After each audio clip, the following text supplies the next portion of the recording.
ಜ್ಞಾನಾಂಜನಶಲಾಕಾಯ ಚಕ್ಷುರ್ಮಿಲಿತಂ येन तस्मै श्री गुरुवे नमः। श्री चैतन्य मनोभीष्ट स्थापितं येन भूतले स्वयं रूपा कदा मह्यं ददाति स्वपदान्तिकं वन्देऽहं श्रीगुरु श्रीयुतपदकमलं श्रीगुरून् वैष्णवांश श्रीरूपं साग्रजातं सहगण रघुनाथान्वितं तं सजीवम् स्वाद्वैतं सावधूतं परिजनसहितं कृष्णचैतन्य देवं श्रीराधा कृष्णपादं सहगण ललित श्रीशाखान्वितं च हे कृष्णा करुणा सिन्धु दीनबन्धु जगत्पते गोपेश गोपिका कान्ता राधा कान्ता नमोस्तुते। तप्त काञ्चन गौराङ्गे राधे वृन्दावनेश्वरि वृषभानुसुते देवी प्रणमामि हरिप्रिये। वाञ्छाकल्पतरुभ्यश्च कृपा सिन्धुभ्य एव च पतितानां पावनेभ्यो वैष्णवेभ्यो नमो नमः। नमो ॐ विष्णुपदाय कृष्णपृष्ठाय भूतले श्रीमते भक्तिवेदान्त स्वामी इति नामिने। नमस्ते सरस्वती देवी गौरवाणी प्रचारिणी निर्विशेषा शून्यवादी पाश्चात्यादिशतारिणी। जय श्री कृष्ण चैतन्य प्रभु नित्यानंद श्री अद्वैत गदाधर श्रीवासादि गौर भक्तवृंद। हरे कृष्णा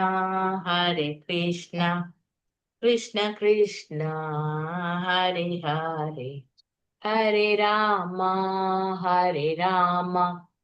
राम राम हरे हरे। हरे कृष्ण। स्क्रीन ಬಂತಲ್ಲ? ಹರೇ ಕೃಷ್ಣ ಮಾತಾಜಿ ಬಂತು.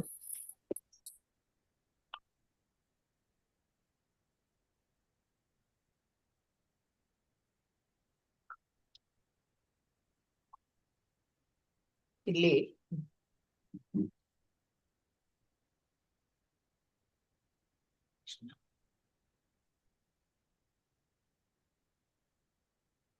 जय जय श्री चैतन्य जय नित्यानंद। ಜಯ जय जय श्री चैतन्य जय नित्यानंद। जय अद्वैत चंद्र जय गौर भक्त वृंद। ಜಯ ಅದ್ವೈತ ಚಂದ್ರ ಜಯ गौर भक्त वृंद। जय जय श्री चैतन्य जय नित्यानंद।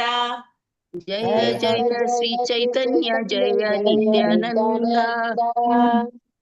जय अद्वैत चंद्र जय गौर भक्त वृंद। जय अद्वैत चंद्र गौर भक्त वृंद। जय जय श्री चैतन्य जय नित्यानंद। जय जय श्री चैतन्य जय नित्यानंद। जय जय अद्वैत चंद्र जय गौर भक्त वृंद। जय अद्वैत चंद्र जय गौर भक्त वृंद। श्री चैतन्य चरितामृत की जय। चैतन्य महाप्रभु की जय। कविराज कृष्णदास कविराज ओके। ಇಲ್ಲಿ ಚೈತನ್ಯ ಚರಿತಾಮೃತ ನಮ್ಮ ಚೇತನಾತ್ಮ ಅಮರ ಮತ್ತು ಈ ಆಧ್ಯಾತ್ಮಿಕ ಪ್ರಪಂಚದ ನಮ್ಮೆಲ್ಲ ಚಟುವಟಿಕೆಗಳಿಗೂ ಕೂಡ ಅಮರ ಎಂದು ಬೋಧಿಸುತ್ತದೆ. ಪರಾತ್ಪರ ಎನ್ನುವುದು ನಿರಾಕಾರ ಮತ್ತು ರೂಪರಹಿತ ಎನ್ನುವ ಅಭಿಪ್ರಾಯವನ್ನು ಹೊಂದಿರುವ ಮಾಯವಾದಿಗಳು ಆತ್ಮ ಸಾಕ್ಷಾತ್ಕಾರ ಹೊಂದಿರುವವರು ಮಾತನಾಡಬೇಕಾದ ಅಗತ್ಯ ಇಲ್ಲ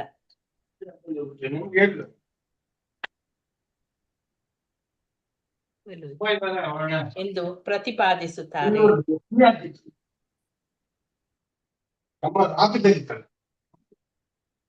ಇದು ಆಗಿದೆ ನಿನ್ನೆ ಮಡಿಕೆದ ಉದಾಹರಣೆ. ಇಲ್ಲಿ ನೆಕ್ಸ್ಟ್ ಚೈತನ್ಯ ಚರಿತಾಮೃತದ ಪ್ರಾರಂಭದಲ್ಲಿ ಕೃಷ್ಣದಾಸ ಕವಿರಾಜ ಗೋಸ್ವಾಮಿ ಬರೆಯುತ್ತಾರೆ, ನನ್ನ ಆಧ್ಯಾತ್ಮಿಕ ಗುರುಗಳಿಗೆಲ್ಲರಿಗೂ ಕೂಡ ನನ್ನ ಗೌರವಗಳನ್ನು ಸಲ್ಲಿಸ್ತೇನೆ. ಅವರು ಬಹು ವಚನದ ಪ್ರಯೋಗದಿಂದ ಗುರು ಶಿಷ್ಯ ಪರಂಪರೆಗೆ ವಂದಿಸುತ್ತೇನೆ ಎಂಬುದನ್ನು ಸೂಚಿಸುತ್ತಾರೆ. ಕೃಷ್ಣನಿಂದ ಪ್ರಾರಂಭವಾದ ತಮ್ಮ ಗುರುಗಳಿಗೆ ಅಷ್ಟೇ ಅಲ್ಲದೆ ಇಡೀ ಗುರು ಪರಂಪರೆಯನ್ನು ನಮಸ್ಕರಿಸುತ್ತಾರೆ. ಹೀಗಾಗಿ ಲೇಖಕರು ತಮ್ಮ ಗುರುವಿಗೆ ಬಹುವಚನ ಸಂಬೋಧಿಸಿ ಎಲ್ಲಾ ವೈಷ್ಣವರಿಗೆ ಅತ್ಯುನ್ನತ ಗೌರವವನ್ನು ನೀಡಿದ್ದಾರೆ. ಸುಮಿತ್ರಮ್ಮ ಮಾತಾಜಿ ಮ್ಯೂಟ್ ಮಾಡ್ಕೊಳ್ಳಿ. ಹರೇ ಕೃಷ್ಣ. ಮ್ಯೂಟ್ ಮಾಡ್ಕೊಳ್ಳಿ ಸುಮಿತ್ರಮ್ಮ ಮಾತಾಜಿ. ಸಾರಿ ಮಾತಾಜಿ, ನೋಡ್ಲೇ ಇಲ್ಲ. ಸಾರಿ ಮಾತಾಜಿ. ಓಕೆ. ಗುರು ಪರಂಪರೆಗೆ ಹೀಗೆ ಗೌರವ ಸಲ್ಲಿಸಿದ ಮೇಲೆ ಲೇಖಕರು ಅಸಂಖ್ಯಾತ ಭಕ್ತ ಸಮೂಹವನ್ನು ವಂದಿಸಿದ್ದಾರೆ. ಮತ್ತೆ ಭಗವಂತನಿಗೆ, ತಮ್ಮ ದೈವ ಸೋದರರಿಗೆ, ಪರಮ ಪುರುಷನ ವಿಸ್ತರಣೆಗಳಿಗೆ ಮತ್ತು ಕೃಷ್ಣನ ಮೊದಲ ಚೈತನ್ಯಕ್ಕೆ ಗೌರವಪೂರ್ವಕ ಪ್ರಣಾಮಗಳನ್ನು ಸಲ್ಲಿಸಿದ್ದಾರೆ. ಶ್ರೀ ಚೈತನ್ಯ ಮಹಾಪ್ರಭು ಅವರು ಕೃಷ್ಣ ಚೈತನ್ಯ ಎಂದು ಕರೆಸಿಕೊಂಡವರು. ಇವೆಲ್ಲವುಗಳ ಪೂರ್ಣ ಸ್ವರೂಪರಾಗಿದ್ದಾರೆ. ಅವರು ದೇವರು, ಗುರು, ಭಕ್ತ ಮತ್ತು ಭಗವಂತನ ವಿಸ್ತೃತ ರೂಪ. ಆತನ ಅನುಯಾಯಿ ನಿತ್ಯಾನಂದ ಆಗಿ ಇವರು ದೇವರ ಮೊದಲ ವಿಸ್ತೃತ ರೂಪ. ಅದ್ವೈತರಾಗಿ ಅವರೊಬ್ಬ ಅವತಾರ. ಗದಾಧರನಾಗಿ ಅವರು ಅಂತರಂಗ ಶಕ್ತಿ. ಮತ್ತು ಶ್ರೀವಾಸನಾಗಿ ಅವರು ತಟಸ್ಥನಾದ ಜೀವಶಕ್ತಿ. ಆದ್ದರಿಂದ ಕೃಷ್ಣನನ್ನು ಒಬ್ಬನೇ ಎಂದು ಭಾವಿಸಬಾರದು. ಆದರೆ ಶ್ರೀರಾಮಾನುಜಾಚಾರ್ಯರು ವಿವರಿಸಿದಂತೆ ಅವನು ತನ್ನ ಎಲ್ಲಾ ಸ್ಪಷ್ಟ ತೋರುವಿಕೆಗಳಿಂದ ಶಾಶ್ವತವಾಗಿ ಉಳಿದುಕೊಂಡಿದ್ದಾನೆ ಎಂದು ಆಲೋಚಿಸಬೇಕು. ವಿಶಿಷ್ಟ ಅದ್ವೈತ ತತ್ವ ಜಿಜ್ಞಾಸೆಯ ಪ್ರಕಾರ ದೇವರ ಚೈತನ್ಯಗಳು, ವಿಸ್ತಾರಗಳು ಮತ್ತು ಅವತಾರಗಳು ಎನ್ನುವುದೆಲ್ಲ ಅನೇಕಗಳಲ್ಲಿ ಏಕ ಎಂದು ಭಾವಿಸಬೇಕು. ದೇವರು ಇವೆಲ್ಲದರಿಂದ ಬೇರೆಯಲ್ಲ, ಎಲ್ಲವೂ ಒಟ್ಟಾಗಿ ದೇವರು ಎಂದಾಗುತ್ತದೆ. ಹರೇ ಕೃಷ್ಣ. ಇಲ್ಲಿ ನೋಡಿ, ಚೈತನ್ಯ ಚರಿತ್ರಾಮೃತದಲ್ಲಿ ಆ ಪ್ರಾರಂಭದಲ್ಲಿ ಕೃಷ್ಣದಾಸ್ ಕವಿರಾಜ ಗೋಸ್ವಾಮಿಯವರು ಏನ್ ಹೇಳ್ತಾರೆ, ತನ್ನ ಆಧ್ಯಾತ್ಮಿಕ ಗುರುಗಳಿಗೆ ಎಲ್ಲರಿಗೂ ಕೂಡ ಗೌರವವನ್ನು ಸಲ್ಲಿಸ್ತೇನೆ ಬರೆಯುವ ಮೊದಲೇ ಹೇಳ್ತಾರೆ. ಅವರೆಲ್ಲರಿಗೂ ಗೌರವ ಸಲ್ಲಿಸ್ತೇನೆ. ಮತ್ತೆ ಬಹುವಚನದಿಂದ ಹೇಳ್ತಾರೆ, ಗುರು ಶಿಷ್ಯ ಪರಂಪರೆಗೆ ವಂದಿಸ್ತೇನೆ ಅಂತ ಕೂಡ ಹೇಳ್ತಾರೆ. ಹಾಗೆ ಕೃಷ್ಣನಿಂದ ಪ್ರಾರಂಭವಾದ ತಮ್ಮ ಗುರುಗಳಿಗೆ ಅಷ್ಟೇ ಅಲ್ಲದೆ ಇಡೀ ಗುರು ಪರಂಪರೆಯನ್ನು ಕೂಡ ಅವರು ನಮಸ್ಕರಿಸ್ತಾರೆ. ಹಾಗೆ ಈ ಲೇಖಕರು ಅಂದ್ರೆ ಇವರೇ ಕೃಷ್ಣದಾಸ ಕವಿರಾಜ ಗೋಸ್ವಾಮಿ ಅವರು ತಮ್ಮ ಗುರುವಿಗೆ ಬಹುವಚನ ಸಂಬಂಧಿಸಿ ಎಲ್ಲಾ ವೈಷ್ಣವರಿಗೂ ಕೂಡ ಅತ್ಯುನ್ನತವಾದ ಗೌರವವನ್ನು ಅವರು ನೀಡ್ತಾರೆ. ಗುರು ಪರಂಪರೆಗೆ ಅವರು ಗೌರವ ಸಲ್ಲಿಸಿದ ಮೇಲೆ ಲೇಖಕರು ಏನ್ ಹೇಳ್ತಾರೆ ಅಂದ್ರೆ, ಇವರೇ ಕೃಷ್ಣದಾಸ್ ಕವಿರಾಜ ಗೋಸ್ವಾಮಿ ಅವರು ಅಸಂಖ್ಯಾತ ಭಕ್ತ ಸಮೂಹವನ್ನು ವಂದಿಸಿದ್ದಾರೆ. ಮತ್ತೆ ಭಗವಂತನಿಗೆ, ತಮ್ಮ ದೈವ ಸೋದರರಿಗೆ, ಪರಮ ಪುರುಷನ ವಿಸ್ತರಣೆಗಳಿಗೆ ಮತ್ತು ಕೃಷ್ಣನ ಮೊದಲ ಚೈತನ್ಯ ಗೌರವಪೂರ್ವಕ ಪ್ರಣಾಮಗಳನ್ನು ಅವರು ಸಲ್ಲಿಸಿದ್ದಾರೆ. ಒಂದು ನಿಮಿಷ.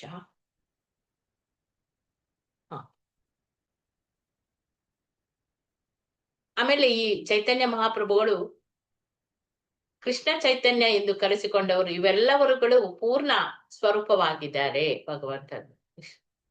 ಅವರು ದೇವರು, ಗುರುಗಳು ಕೂಡ ಆಗಿದ್ದಾರೆ. ಭಕ್ತ ಮತ್ತೆ ಭಗವಂತನ ವಿಸ್ತೃತ ರೂಪ ಕೂಡ ಚೈತನ್ಯ ಮಹಾಪ್ರಭುಗಳು. ಅವರ ಅನುಯಾಯಿಗಳಾದ ನಿತ್ಯಾನಂದ ಆಗಿ ಇವರು ದೇವರ ಮೊದಲ ವಿಸ್ತೃತ ರೂಪ. ಬಲರಾಮನ್ ಮೊದಲಿನ ಇದರಲ್ಲಿ ಆಗಿದ್ರು, ಅವರು ನಿತ್ಯಾನಂದ ಆಗಿ ಅವತರಿಸಿದ್ದಾರೆ. ಅದ್ವೈತರಾಗಿ ಅವರೊಬ್ಬ ಅವತಾರ. ಗದಾಧಾರನಾಗಿ ಅದ್ವೈತ ವಿಷ್ಣು ಅಂತ ಹೇಳ್ತಾರೆ. ಆ ಗದಾಧಾರನಾಗಿ ಅವರು ಅಂತರಂಗ ಶಕ್ತಿ ಭಗವಂತಂದು, ರಾಧಾರಾಣಿ. ಹಾಗೆ ಶ್ರೀವಾಸನಾಗಿ ಅವರು ತಟಸ್ಥವಾದ ಜೀವಶಕ್ತಿ, ನಾರದರು. ಆದ್ದರಿಂದ ಕೃಷ್ಣನನ್ನು ಒಬ್ಬನೇ ಎಂದು ಯಾವಾಗ್ಲೂ ಭಾವಿಸಬಾರದು ಅಂತ ಹೇಳಿ ಹೇಳ್ತಾರೆ. ರಾಮಾನುಜಾಚಾರ್ಯರು ವಿವರಿಸಿದಂತೆ ಅವರು ತನ್ನ ಎಲ್ಲ ಸ್ಪಷ್ಟ ತೋರುವಿಕೆಗಳಿಂದ ಶಾಶ್ವತವಾಗಿ ಉಳಿದುಕೊಂಡಿದ್ದಾನೆ ಎಂದು ಆಲೋಚಿಸಬೇಕು ನಾವು. ವಿಶಿಷ್ಟ ಅದ್ವೈತ ತತ್ವ ಜಿಜ್ಞಾಸೆಯ ಪ್ರಕಾರ ದೇವರ ಚೈತನ್ಯಗಳನ್ನು, ವಿಸ್ತಾರಗಳು ಮತ್ತು ಅವತಾರಗಳು ಎನ್ನುವುದೆಲ್ಲ ಅನೇಕಗಳಲ್ಲಿ ಒಂದೇ ಅಂತೇಳಿ ನಾವು ಭಾವಿಸ್ಬೇಕು. ಎಲ್ಲಾ ಅವತಾರಗಳು ಕೂಡ ಹಾಗೆ ಉಳಿದಂತೆ ದೇವರು ಇವೆಲ್ಲದರಿಂದ ಬೇರೆ ಎಲ್ಲವೂ ಒಟ್ಟಾಗಿ ದೇವರು ಎಂದಾಗುತ್ತದೆ ಅಂತ ಹೇಳಿ ಇಲ್ಲಿ ಹೇಳ್ತಾರೆ. ಏನಾದ್ರೂ ನಿಮ್ಗೆ ಹೇಳುದಿದ್ರೆ ಈ ಪ್ಯಾರದಲ್ಲಿ ಹೇಳ್ಬೋದು. ಯಾರು ಹೇಳ್ತೀರಿ?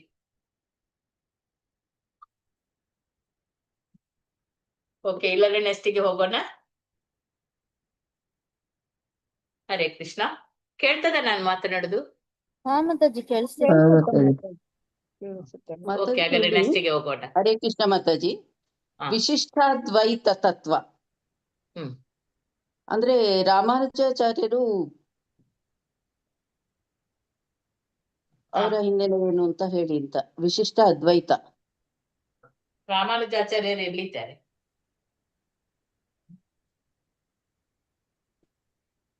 ವಿಶಿಷ್ಟ ಅದ್ವೈತ ಮಾತಾಜಿ. ಶ್ರೀ ರಾಮಾನುಜಾಚಾರ್ಯರು ವಿವರಿಸಿದಂತೆ ಅವನು ತನ್ನ ಎಲ್ಲಾ ಸ್ಪಷ್ಟ ತೋರುವಿಕೆಗಳಿಂದ ಶಾಶ್ವತವಾಗಿ ಉಳಿದುಕೊಂಡಿದ್ದಾನೆ ಎಂದು ತತ್ವ ಆಲೋಚಿಸಬೇಕು. ಜಿಜ್ಞಾಸೆಯ ಪ್ರಕಾರ, ಅವರ ಕುತೂಹಲದ ಪ್ರಕಾರ ವಿಶಿಷ್ಟ ಅದ್ವೈತ ಅಂತ ಹೇಳಿ ಬಂದಿದೆ ಇಲ್ಲಿ. ಯಾರಿದ್ದಾರೆ ಮಾತಾಜಿಗಳು? ಯಾರಿದ್ದಾರೆ? ಹರೇ ಕೃಷ್ಣ ಮಾತಾಜಿ. ಹೇಳಿ ಮಾತಾಜಿ. ಮಾತಾಜಿ, ಇಲ್ಲಿ ಬೇರೆ ಬೇರೆ ಆಚಾರ್ಯರು ಬೇರೆ ಬೇರೆ ಸಿದ್ಧಾಂತಗಳನ್ನ ಹೇಳ್ತಾರೆ. ಶಂಕರಾಚಾರ್ಯರು ಅದ್ವೈತ ಹೇಳ್ತಾರೆ, ಅಂದ್ರೆ ಒಂದೇ ಅನ್ನೋದು. ಮತ್ತೆ ಮಧ್ವಾಚಾರ್ಯರು ನಾವೆಲ್ಲರೂ ಅಚಿಂತ್ಯ ಭೇದದಲ್ಲಿ ಹೇಳ್ತೀವಿ, ಆದ್ರೆ ಮಧ್ವಾಚಾರ್ಯರದ್ದು ಏನಂತ ಹೇಳ್ತಾರೆ ಅಂದ್ರೆ ದ್ವೈತ ಅಂತಾನೆ ಸ್ವಲ್ಪ ಹೇಳ್ತಾರೆ. ಈ ರಾಮಾನುಜಾಚಾರ್ಯರು ವಿಶಿಷ್ಟ ಅದ್ವೈತ ಅಂತಂದ್ರೆ ಇವ್ರದ್ದು ಸ್ವಲ್ಪ ಅಚಿಂತ್ಯದಲ್ಲೇ ಬರುತ್ತೆ, ಅಂದ್ರೆ ಗುರು ಪರಂಪರೆಯಲ್ಲೇ ಬರ್ತಾರೆ ರಾಮಾನುಜಾಚಾರ್ಯರು ಶ್ರೀರಂಗಂನಲ್ಲಿ. ಆದ್ರೆ ಅವ್ರು ಹೇಳೋದು ಏನಂದ್ರೆ ಭಗವಂತ ಒಂದೇ ಸಮಯದಲ್ಲಿ ಅವನು ದ್ವೈತನೂ ಆಗ್ತಾನೆ ಅದ್ವೈತನೂ ಆಗ್ತಾನೆ ಅಂತ. ಅಂದ್ರೆ ದ್ವೈತ ಹೇಗಾಗ್ತಾನೆ ಅದ್ವೈತ ಹೇಗಾಗ್ತಾನೆ ಅಂತಂದ್ರೆ, ದ್ವೈತ ಹೇಗೆ ಆಗ್ತಾನೆ ಅಂದ್ರೆ ಅವನ ಶಕ್ತಿಗಳು ಮತ್ತೆ ಅವನ ವಿಸ್ತರಣೆಗಳು ಬೇರೆ ಬೇರೆನೂ ಆಗಿರುತ್ತೆ, ಅದೇ ಸಮಯದಲ್ಲಿ ಒಂದೇ ಕೂಡ ಆಗಿರುತ್ತೆ ಅಂತ. ಈಗ ಭಗವಂತ ಚೈತನ್ಯ ಮಹಾಪ್ರಭು ಆಗಿ ಬಂದಾಗ ಅವನ ವಿಸ್ತರಣೆಗಳು ಅಂದ್ರೆ ಅವನ ಸ್ವಾಂಶ ವಿಸ್ತರಣೆಗಳು ನಿತ್ಯಾನಂದ ಪ್ರಭು, ಅದ್ವೈತ ಆಚಾರ್ಯ, ಇವರೆಲ್ಲ ಸದಾಶಿವ, ಮಹಾವಿಷ್ಣು, ಬಲರಾಮ ಆಗಿದ್ದಾರೆ. ಈ ಕಡೆ ತಟಸ್ಥ ಶಕ್ತಿ ಮತ್ತೆ ಅವನ ಅಂತರಂಗ ಶಕ್ತಿ ರಾಧಾರಾಣಿ ಮತ್ತೆ ಜೀವಶಕ್ತಿ ನಾರದರೆಲ್ಲರಿದ್ದಾರೆ. ಎಲ್ಲವೂ ಕೂಡ ಒಟ್ಟು ಮೊತ್ತವಾಗಿ ಸೇರಿ ಒಂದೇ ಅನ್ನೋದನ್ನ ಇಲ್ಲಿ ಹೇಳ್ತಾ ಇದ್ದಾರೆ. ಭಗವಂತ ಚೈತನ್ಯ ಮಹಾಪ್ರಭುಗಳು ಕೃಷ್ಣನೇ. ಮತ್ತೆ ಇಲ್ಲಿ ಹೇಗೆ ರಾಜ ಅಂತಂದ್ರೆ ಅವನು ಪೂರ್ತಿ ಪರಿವಾರ ಸಮೇತ ಹೇಳ್ತಾರೋ ಹಾಗೆ ಇಲ್ಲಿ ದೇವರು ಅಂದ್ರೂ ಕೂಡ ಅವನು ಅವನ ಭಕ್ತರು ಎಲ್ಲರೂ ಸಮೇತವಾಗಿ ಒಟ್ಟಾರೆ ಅಂತ ಹೇಳ್ತಾ ಇದ್ದಾರೆ. ಮತ್ತೆ ಅಲ್ಲ, ಅದಾಯ್ತು ಬಿಡಿ. ಅದ್ವೈತ ಅದ್ವೈತ ಎರಡೂನು ಕೂಡ ಅವರು ಹಾ ಮಾತಾಜಿ, ಅಚಿಂತ್ಯ ಭೇದ ಥ್ಯಾಂಕ್ ಯು. ದ್ವೈತ ಸಿದ್ಧಾಂತ ಅಂದ್ರೆ ಆತ್ಮ ಪರಮಾತ್ಮ ಬೇರೆ ಬೇರೆ ಅಂತ, ಅದ್ವೈತ ಸಿದ್ಧಾಂತ ಅಂದ್ರೆ ಆತ್ಮ ಪರಮಾತ್ಮ ಒಂದೇ ಅಂತ ಹೇಳಿ. ಹೌದು, ಅಲ್ಲ ಎರಡೂನು ಹೌದು ಅಂತಂದ್ರಲ್ಲ. ಹೌದು, ಎರಡೂನು ಕೂಡ ಒಂದೇ. ದ್ವೈತರು ಗುಣದಲ್ಲಿ ನಾವು ಒಂದೇ, ಅದ್ವೈತ ಅಂದ್ರೆ ನಮ್ಮ ಗಾತ್ರದಲ್ಲಿ ನಾವು ಬೇರೆ ಬೇರೆ. ಭಗವಂತನ ಗಾತ್ರ ಬೇರೆ, ನಮ್ದು ಬೇರೆ. ಈಗ ನೀವು ಚಿನ್ನದ ಗಣಿ, ಚಿನ್ನದ ತುಂಡು ಹೇಳ್ತೇವಲ್ಲ, ಅದೇ ತರ ಒಂದು ಸಮುದ್ರದ ನೀರಿನ ಹನಿ, ಸಮುದ್ರ ಹೇಗೆ, ಅದು ಅದ್ವೈತ. ದ್ವೈತ ಅಂದ್ರೆ ನಾವು ಗುಣಗಳಲ್ಲಿ ಭಗವಂತನ ನಮ್ದು ಆತ್ಮ ನಾವು ಒಂದೇ, ನಮ್ಗೆ ನಾಶ ಇಲ್ಲ, ಶಾಶ್ವತ ಅಲ್ವಾ. ಇದೆಲ್ಲ ಭಗವಂತನ ಗುಣ ನಮ್ಮಲ್ಲೆಲ್ಲ ಇದೆ. ಇದು ದ್ವೈತ. ದ್ವೈತ ಅದ್ವೈತ ಎರಡು ಕೂಡ ಇದೆ. ವಿಶಿಷ್ಟ ಅದ್ವೈತ ರಾಮಾನುಜ ಮಾತ್ರ ನಾನು ಅನಿಸಿದ್ದು ಹಾಗೆ ಇರ್ಬೋದು. ಓಕೆ, ಅದೆರಡು ಒಂದೇ ಅಂತ ಹೇಳಿ ಆಯ್ತು. ಈಗ ಓಕೆ, ಇದು ಅರ್ಥ ಆಯ್ತು ಅಂತ ಅನಿಸ್ತೇನೆ. ಮುಂದೆ ಹೋಗೋಣ. ಒಂದು ರೀತಿ ಚೈತನ್ಯ ಚರಿತಾಮೃತ ಆರಂಭಕರಿಗೆ ಅಲ್ಲ. ಒಂದು ರೀತಿ ಚೈತನ್ಯ ಚರಿತಾಮೃತ ಆರಂಭಕರಿಗೆ ಅಲ್ಲ, ಏಕೆಂದ್ರೆ ಇದು ಆಧ್ಯಾತ್ಮಿಕ ಜ್ಞಾನದ ಸ್ನಾತಕೋತ್ತರ ಅಧ್ಯಯನ. ಆದರ್ಶ ಅಭ್ಯಾಸ ಎಂದರೆ ಭಗವದ್ಗೀತೆಯ ಅಧ್ಯಯನದಿಂದ ಪ್ರಾರಂಭಿಸಿ ಶ್ರೀಮದ್ ಭಾಗವತಕ್ಕೆ ಮುಂದುವರಿದು ಅನಂತರ ಚೈತನ್ಯ ಚರಿತಾಮೃತಕ್ಕೆ ಬರುವುದು. ಈ ಎಲ್ಲಾ ಮಹಾನ್ ಪವಿತ್ರ ಗ್ರಂಥಗಳು ಒಂದೇ ಸ್ಥಾನಮಾನಗಳಲ್ಲಿ ಇದ್ರೂ ತೌಲಾನಿಕ ಅಧ್ಯಯನದ ಕಾರಣಕ್ಕಾಗಿ ಚೈತನ್ಯ ಚರಿತಾಮೃತ ಅತ್ಯುನ್ನತ ವೇದಿಕೆಯಲ್ಲಿ ಇದೆ ಎಂದು ಭಾವಿಸಲಾಗಿದೆ. ಇದರಲ್ಲಿರುವ ಪ್ರತಿಯೊಂದು ಶ್ಲೋಕವನ್ನು ಪರಿಪೂರ್ಣವಾಗಿ ರಚಿಸಲಾಗಿದೆ. ಅಂದ್ರೆ ಇಲ್ಲಿ ಕೊಟ್ಟಿದ್ದಾರೆ ಚೈತನ್ಯ ಚರಿತಾಮೃತ ಆರಂಭಿಕರಿಗೆ ಅಲ್ಲ, ಯಾಕಂದ್ರೆ ಇದು ಆಧ್ಯಾತ್ಮಿಕ. ಅಂದ್ರೆ ಈಗ ಪ್ರಭುಜಿ ಹೇಳಿದ್ರಲ್ಲ, ಇದು ಹೈಯರ್ PhD ಗ್ರೇಡ್ ಅಂತ ಹೇಳಿ. ಹಾಗೆ ಆದರ್ಶ ಅಭ್ಯಾಸ ಅಂತ ಹೇಳಿದ್ರೆ ನಾವು ಫಸ್ಟ್ ಭಗವದ್ಗೀತೆಯನ್ನು ನಾವು ಚೆನ್ನಾಗಿ ತಿಳಿದುಕೊಂಡಿರ್ಬೇಕು, ಅದನ್ನು ನಿರ್ಗಳವಾಗಿ ಅದು ಬರ್ಬೇಕು ನಮ್ಗೆ. ಆಮೇಲೆ ಶ್ರೀಮದ್ ಭಾಗವತಮಕ್ಕೆ ನಾವು ಮುಂದುವರಿಬೇಕು. ಅನಂತರ ಚೈತನ್ಯ ಚರಿತಾಮೃತಕ್ಕೆ ಬರುವುದು ಅಂತ ಹೇಳಿ ಹೇಳ್ತಾರೆ. ಈ ಎಲ್ಲಾ ಪವಿತ್ರ ಗ್ರಂಥಗಳು ಕೂಡ ಒಂದೇ ಸ್ಥಾನಮಾನಗಳಲ್ಲಿ ಇರ್ತದೆ. ಆದ್ರೆ ಇದು ತೌಲಾನಿಕ ಅಧ್ಯಯನದ ಕಾರಣ, ಅಂದ್ರೆ ತುಲನೆ. ಚೈತನ್ಯ ಚರಿತಾಮೃತ ಅತ್ಯುನ್ನತ ವೇದಿಕೆಯಲ್ಲಿ ಇದೆ. ಇದರಿಂದ ಪ್ರತಿಯೊಂದು ಶ್ಲೋಕವೂ ಕೂಡ ಅದನ್ನು ಪರಿಪೂರ್ಣವಾಗಿ ರಚಿಸಲಾಗಿದೆ. ಇಲ್ಲಿ ಚೈತನ್ಯ ಚರಿತಾಮೃತದ 2ನೆಯ ಶ್ಲೋಕದಲ್ಲಿ ಕೃತಿಕಾರರು ತಮ್ಮ ಪ್ರಣಾಮಗಳನ್ನು ಶ್ರೀ ಚೈತನ್ಯರಿಗೂ ಮತ್ತು ಶ್ರೀ ನಿತ್ಯಾನಂದರಿಗೂ ಸಲ್ಲಿಸ್ತಾರೆ. ಅವರಿಬ್ಬರನ್ನು ಸೂರ್ಯನಿಗೂ ಚಂದ್ರನಿಗೂ ಹೋಲಿಸ್ತಾರೆ. ನೋಡಿ, ಅಲ್ಲಿ 2ನೇ ಶ್ಲೋಕದಲ್ಲಿ ಯಾರು ಕೃಷ್ಣದಾಸ ಕವಿರಾಜ ಗೋಸ್ವಾಮಿ ಅವರು ತಮ್ಮ ಪ್ರಣಾಮಗಳನ್ನು ಚೈತನ್ಯರಿಗೂ ಮತ್ತೆ ನಿತ್ಯಾನಂದರಿಗೂ ಕೊಡ್ತಾರೆ. ಅಲ್ಲದೆ ಅವರಿಬ್ಬರನ್ನು ಕೂಡ ಸೂರ್ಯನಿಗೂ ಚಂದ್ರನಿಗೂ ಹೋಲಿಸ್ತಾರೆ. ಏಕೆಂದ್ರೆ ಅವರಿಬ್ಬರು ಈ ಐಹಿಕ ಲೋಕದ ಅಂಧಕಾರ, ಈ ಕತ್ತಲೆಯನ್ನು ಕರಗಿಸುವವರು ಅಂತೇಳಿ, ಅಂದ್ರೆ ಕತ್ತಲೆಯನ್ನು ಹೋಗಲಾಡಿಸುವವರು.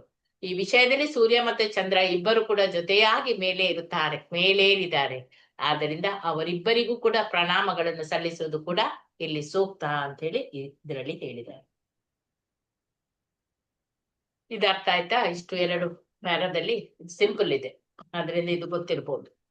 ಮುಂದಕ್ಕೆ ಹೋಗೋಣಲ್ಲ? ಹರೇ ಕೃಷ್ಣ. ಮುಂದಕ್ಕೆ ಹೋಗ್ಬೋದಲ್ಲ? ಏನಾದ್ರೂ ಕೇಳಲಿಕ್ಕಿದೆ ಈ 2 ಪ್ಯಾರಾದಲ್ಲಿ? ಹರೇ ಕೃಷ್ಣ ಮಾತಾಜಿ. ಹಾ, ಹೇಳಿ. ಇಲ್ಲೇನ್ ಮಾಡ್ತಾ ಇದ್ದಾರೆ ಗೊತ್ತಾ ಮಾತಾಜಿ? ಇಲ್ಲಿ 2ನೇ ಶ್ಲೋಕ ಮುಂದೆ ಬರೋ ಶ್ಲೋಕದ್ದು ಇಲ್ಲಿ ಮೊದಲೇ ನಮ್ಗೆಲ್ಲಾ ಇನ್ಫಾರ್ಮೇಶನ್ ಕೊಡ್ತಾ ಇದ್ದಾರೆ ಮಾತಾಜಿ. ಈ ಹಿಂದಿನ ಕೊಟ್ಟಣ ಆ ಮೊದಲನೇ ಶ್ಲೋಕದಲ್ಲಿ ಏನ್ ಬರುತ್ತೆ ಅದ್ರದ್ದು ಇನ್ಫಾರ್ಮೇಶನ್. ಹೀಗೇನೆ ಪ್ರತಿಯೊಂದು ಒಂದು 10-12 ತನಕ ಶ್ಲೋಕದ್ದು ವಿವರಣೆ, ಅಂದ್ರೆ ಮುಂದೆ ಶ್ಲೋಕ ಬರುತ್ತೆ ಅದಕ್ಕೆ ವಿವರಣೆ ಇಲ್ಲಿ ಕೊಡ್ತಾ ಇದ್ದಾರೆ. ಏನೇನ್ ನಾನು ಯಾರ್ಯಾರಿಗೆ ನಾನು ವಂದನೆ ಮಾಡ್ತೀನಿ, ಯಾರ್ಯಾರಿಗೆ ನಾನು ಸ್ಮರಿಸ್ತೀನಿ ಅಂತ ಹೇಳ್ಬಿಟ್ಟು ಇದನ್ನ ಹೇಳ್ತಾ ಇದ್ದಾರೆ. ಈಗ 2ನೇ ಶ್ಲೋಕದಲ್ಲಿ, ಅಂದ್ರೆ 2ನೇ ಶ್ಲೋಕದಲ್ಲಿ ನೋಡಿದಾಗ ಅದರದ್ದು ಬಂದಿದ್ದನ್ನ ಇಲ್ಲಿ ಕೊಡ್ತಾ ಇದ್ದಾರೆ ಮಾತಾಜಿ. ಕೊಟ್ಟಿದ್ದಾರೆ. ಪ್ರತಿಯೊಂದು ಹೀಗೆ ಬರ್ತಾ ಹೋಗುತ್ತಿನ 10-12 ಶ್ಲೋಕ ತನಕನೂ ಇದೇ ತರ ಕೊಡ್ತಾ, 15 ಶ್ಲೋಕ ತನಕ ಕಾಣುತ್ತೆ. ಒಂದೊಂದು ಶ್ಲೋಕದಲ್ಲಿ ಮುಂದೆ ಬರೋ ಶ್ಲೋಕದ ವಿವರಣೆನ ಇವಾಗ ಸ್ವಲ್ಪ ಸ್ವಲ್ಪವೇ ಕೊಟ್ಟಿದ್ದಾರೆ, ಕೊಡ್ತಾ ಹೋಗ್ತಾ ಇದ್ದಾರೆ. ನೆಕ್ಸ್ಟ್, ಪಾಶ್ಚಿಮ ದೇಶಗಳಲ್ಲಿ ಶ್ರೀ ಚೈತನ್ಯರ ಸಾಧನೆಗಳು ಸಾಮಾನ್ಯವಾಗಿ ಅಪರಿಚಿತವಾಗಿರುವುದರಿಂದ ಯಾರಾದರೂ ವಿಚಾರಿಸಬಹುದು, ಯಾರು ಈ ಶ್ರೀಕೃಷ್ಣ ಚೈತನ್ಯ ಅಂತ.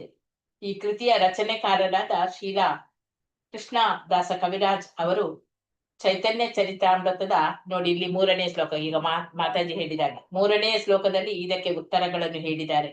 ಸಾಮಾನ್ಯವಾಗಿ ಉಪನಿಷತ್ತಿನಲ್ಲಿ ಪರಮ ಪರಸ್ಪರ ಸತ್ಯವನ್ನು ನಿರಾಕಾರ ದೃಷ್ಟಿಯಲ್ಲಿ ವಿವರಿಸಿದ್ದಾರೆ. ಆದರೆ ಪರಮ ಸತ್ಯದ ಸ್ವಾಂಶ ಅಂಶವನ್ನು ಈಶೋಪನಿಷತ್ತಿನಲ್ಲಿ ಉಲ್ಲೇಖಿಸಲಾಗಿದೆ. ಈ ಶ್ಲೋಕ ಹಿರಣ್ಮಯೇನ ಪಾತ್ರೇನ ಸತ್ಯ ಶಾಪಿತಂ ಮುಖಂ ತತ್ವಂ ಪೋಷಣಂ ಅಪಾವನು ಸತ್ಯ ಧರ್ಮಯ ದೃಷ್ಟಯೇ. ಅಂದ್ರೆ, ಓ ನನ್ನ ದೇವರೇ, ಜೀವಂತವಾಗಿರುವ ಎಲ್ಲವನ್ನು ಕಾಪಾಡುವವನೇ, ನಿನ್ನ ನಿಜವಾದ ಮುಖ ನಿನ್ನ ಹೊಳೆಯುವ ಪ್ರಭೆಯಿಂದ ಮುಚ್ಚಿ ಹೋಗಿದೆ. ಕೃಪೆಯಿಟ್ಟು ನಿನ್ನ ಆ ಪದರವನ್ನು ಸರಿಸು ಮತ್ತು ನಿನ್ನನ್ನು ನಿನ್ನ ಪರಿಶುದ್ಧ ಭಕ್ತನಿಗೆ ಪ್ರದರ್ಶಿಸು ಅಂತೇಳಿ ಈಶೋಪನಿಷತ್ 15ನೇ ಶ್ಲೋಕ. ಆ ನಿರಾಕಾರವಾದಿಗಳಿಗೆ ದೇವರ ಈ ಪ್ರಭೆಯಿಂದ ಆಚೆ ಹೋಗುವ ಶಕ್ತಿ ಇಲ್ಲ ಮತ್ತು ಈ ಉಜ್ವಲ ಪ್ರಭೆ ಹೊರಹೊಮ್ಮುವ ದೇವೋತ್ತಮ ಪುರುಷನ ಸನಿಹಕ್ಕೂ ಬರುವುದು ಸಾಧ್ಯವಿಲ್ಲ. ಈಶೋಪನಿಷತ್ ದೇವೋತ್ತಮ ಪುರುಷನಿಗೆ ಸ್ತೋತ್ರ ಗೀತಾ ಮಾಲೆ.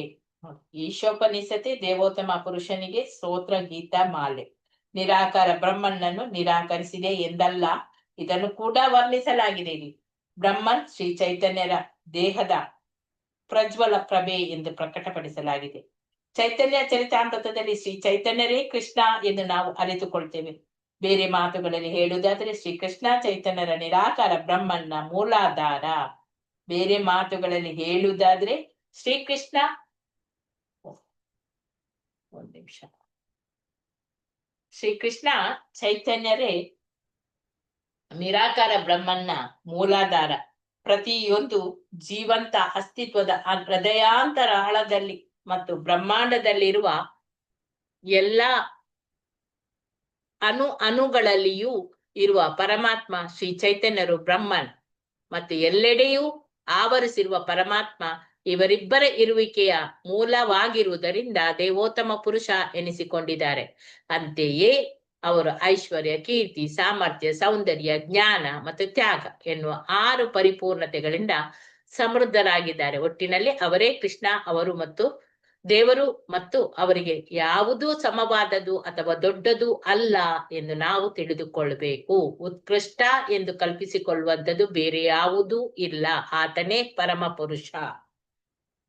ಇಲ್ಲಿ ತನಕ ಮೊನ್ನೆ ನಾವು ಓದಿದ್ದೇವೆ, ನಿನ್ನೆಲ್ಲ ಮೊನ್ನೆ ಅಲ್ಲಿ ತನಕ ನಾವು ಓದಿಕೊಂಡು ಬಂದಿದ್ದೇವೆ. ಇನ್ನು ಎಲ್ಲರಿಗೂ ನಾನು ಓದ್ಲಿಕ್ಕೆ ಕೊಡ್ತೇನೆ. ಈಗ ಇಲ್ಲಿ ಏನ್ ಅರ್ಥ ಆಯ್ತು ಈ ಇದ್ರಲ್ಲಿ? ಚೈತನ್ಯರು ಪಶ್ಚಿಮ ದೇಶಗಳಲ್ಲೆಲ್ಲ ಗೊತ್ತಿಲ್ಲದವರೆಲ್ಲ ಯಾರವರು ಅಂತೇಳಿ ವಿಚಾರಿಸ್ಬೋದು. ಯಾರು ಆ ಕೃಷ್ಣ ಚೈತನ್ಯ ಅಂತೇಳಿ ಕೇಳ್ಬಹುದು. ಇಲ್ಲಿ ಕವಿರಾಜ ಕೃಷ್ಣದಾಸ ಕವಿರಾಜ್, ಶ್ರೀಲಾ ಕೃಷ್ಣದಾಸ ಕವಿರಾಜ್ ಅವರು ಚೈತನ್ಯ ಚರಿತಾಮೃತದ 3ನೇ ಶ್ಲೋಕದಲ್ಲಿ ಇದಕ್ಕೆ ಉತ್ತರವನ್ನು ಕೊಟ್ಟಿದ್ದಾರೆ. ಆ ಭವಿಷ್ಯತ್ತಿನಲ್ಲಿ ಪರಸ್ಪರ ಸತ್ಯವನ್ನು ನಿರಾಕಾರ ದೃಷ್ಟಿಯಲ್ಲಿ ಅವರು ಅದನ್ನು ವಿವರಿಸಿದ್ದಾರೆ.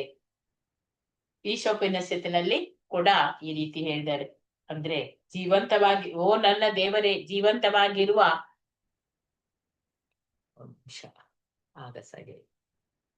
ಎಲ್ಲವನ್ನು ಕಾಪಾಡುವವನೇ, ನಿನ್ನ ನಿಜವಾದ ನಿನ್ನ ಒಳೆಯುವ ಪ್ರಭೆಯಿಂದ ಮುಚ್ಚಿ ಹೋಗಿದೆ. ನೋಡಿ, ಜೀವಂತವಾಗಿರುವ ಎಲ್ಲವನ್ನು ಕಾಪಾಡುವವನೇ, ನಮ್ಮನ್ನೆಲ್ಲರನ್ನು, ಎಲ್ಲಾ ಜೀವಿಗಳನ್ನು, ನಮ್ಮನ್ನೆಲ್ಲ ಎಲ್ಲಾ ಜೀವಿಗಳನ್ನು, ನಿಜವಾದ ಮುಖ ನಿನ್ನ ಒಳೆಯುವ ಪ್ರಭೆಯಿಂದ ಮುಚ್ಚಿ ಹೋಗಿದೆ. ಕೃಪೆ ಇಟ್ಟು ನೀನು ಆ ನಿನ್ನ ಪರದೆಯನ್ನು ಸರಿಸು. ನಿನ್ನನ್ನು ಪದರ ಅಥವಾ ನಿನ್ನನ್ನು ನಿನ್ನ ಪರಿಶುದ್ಧ ಭಕ್ತನಿಗೆ ನೀನು ಪ್ರದರ್ಶಿಸು, ಕಾಣು ಅಂತೇಳಿ ಈಶೋಪನಿಷತ್ತಿನಲ್ಲಿ ಹೇಳಿದೆ. ಈ ನಿರಾಕಾರವಾದಿಗಳಿಗೆ ದೇವರ ಈ ಪ್ರಭೆಯಿಂದ ಆಚೆಗೆ ಹೋಗುವಂತಹ ಶಕ್ತಿ ಇಲ್ಲ. ಈ ಉಜ್ವಲ ಪ್ರಭೆ ಅಂದ್ರೆ ಅದು ದೇವೋತ್ತಮ ಪರಮಪುರುಷನ ಹತ್ತಿರ ಹೋಗ್ಲಿಕ್ಕೂ ಕೂಡ ಸಾಧ್ಯವಿಲ್ಲ. ಆ ಈಶೋಪನಿಷತ್ ದೇವೋತ್ತಮ ಪರಮಪುರುಷನಿಗೆ ಸ್ತೋತ್ರ ಗೀತ ಮಾಲೆ ಅಂತೆ.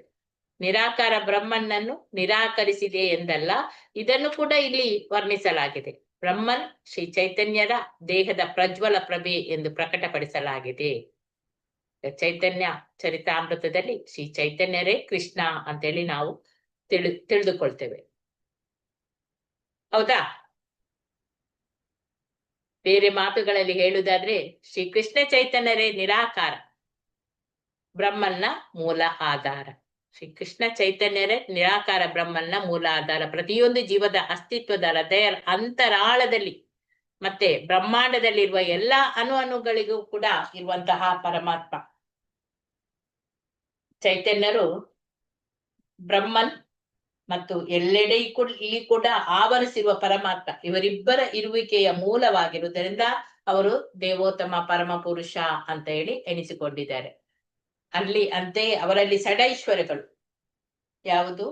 ಐಶ್ವರ್ಯ, ಕೀರ್ತಿ, ಸಾಮರ್ಥ್ಯ, ಸೌಂದರ್ಯ, ಜ್ಞಾನ, ತ್ಯಾಗ ಎನ್ನುವಂತಹದ್ದು 6 ಅವುಗಳಿಂದ ಅವರು ಪರಿಪೂರ್ಣತೆಗಳಿಂದ ಎಲ್ಲ ಸಮೃದ್ಧವಾಗಿ ಇದೆ ಅವರಾಗಿದ್ದಾರೆ. ಒಟ್ಟಿನಲ್ಲಿ ಅವರೇ ಕೃಷ್ಣ ದೇವರು. ಅವರಿಗೆ ಯಾವುದು ಸಮವಾದದ್ದು ಅಥವಾ ದೊಡ್ಡದ್ದು ಕೂಡ ಅಲ್ಲ, ಅದನ್ನು ನಾವು ತಿಳಿದುಕೊಳ್ಬೇಕು. ಯಾರು ಕೂಡ ಭಗವಂತನಿಗೆ ಸಮವಾಗಿ ಇರುವವರು ಇಲ್ಲ ಅಥವಾ ಅವರಿಗಿಂತ ದೊಡ್ಡವರು ಕೂಡ ಇಲ್ಲ. ಉತ್ಕೃಷ್ಟ ಎಂದು ಕಲ್ಪಿಸಿಕೊಳ್ಳುವಂಥದ್ದು ಬೇರೆ ಯಾವುದೂ ಇಲ್ಲ. ಭಗವಂತನೇ ಪರಮ ಪುರುಷ ಅಂತ ಹೇಳಿ ಇಲ್ಲಿ ಹೇಳಿದ್ದಾರೆ. ನೆಕ್ಸ್ಟ್ ಶ್ಲೋಕ, 1 ನಿಮಿಷ, ಯಾರಿಗೆ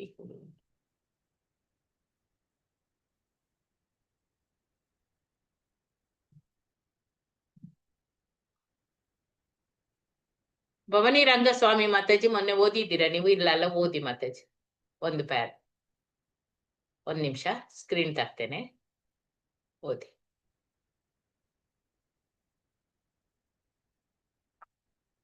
ಹರೇ ಕೃಷ್ಣ. ಶ್ರೀ ಚೈತನ್ಯ ವೃಂದನ ಮಾತಾಜಿ. ಹೌದೌದು, ಹರೇ ಕೃಷ್ಣ. ಓದಿ. ಶ್ರೀ ಚೈತನ್ಯರ ಆಂತರಿಕ ಭಕ್ತರಾದ ಮತ್ತು ಅವರಿಂದ ಸತತ 10 ದಿನಗಳಿಗಿಂತಲೂ ಹೆಚ್ಚು ಕಾಲ ಕಲಿತ ಶ್ರೀ ರೂಪ ಗೋಸ್ವಾಮಿ ಅವರು ಹೀಗೆ ಬರೆದಿದ್ದಾರೆ.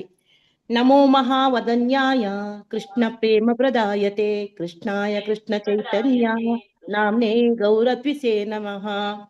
ನಾನು ನನ್ನ ಶ್ರದ್ಧಾಭರಿತ ಗೌರವಗಳನ್ನು ಬೇರೆಲ್ಲ ಅವತಾರಗಳಿಗಿಂತಲೂ ಮತ್ತೆ ಕೃಷ್ಣನಿಗಿಂತಲೂ ಉದಾತ್ತ ಹೃದಯಿಯಾದ ಭಗವಂತ ಶ್ರೀಕೃಷ್ಣ ಚೈತನ್ಯರಿಗೆ ಸಮರ್ಪಿಸುತ್ತೇನೆ.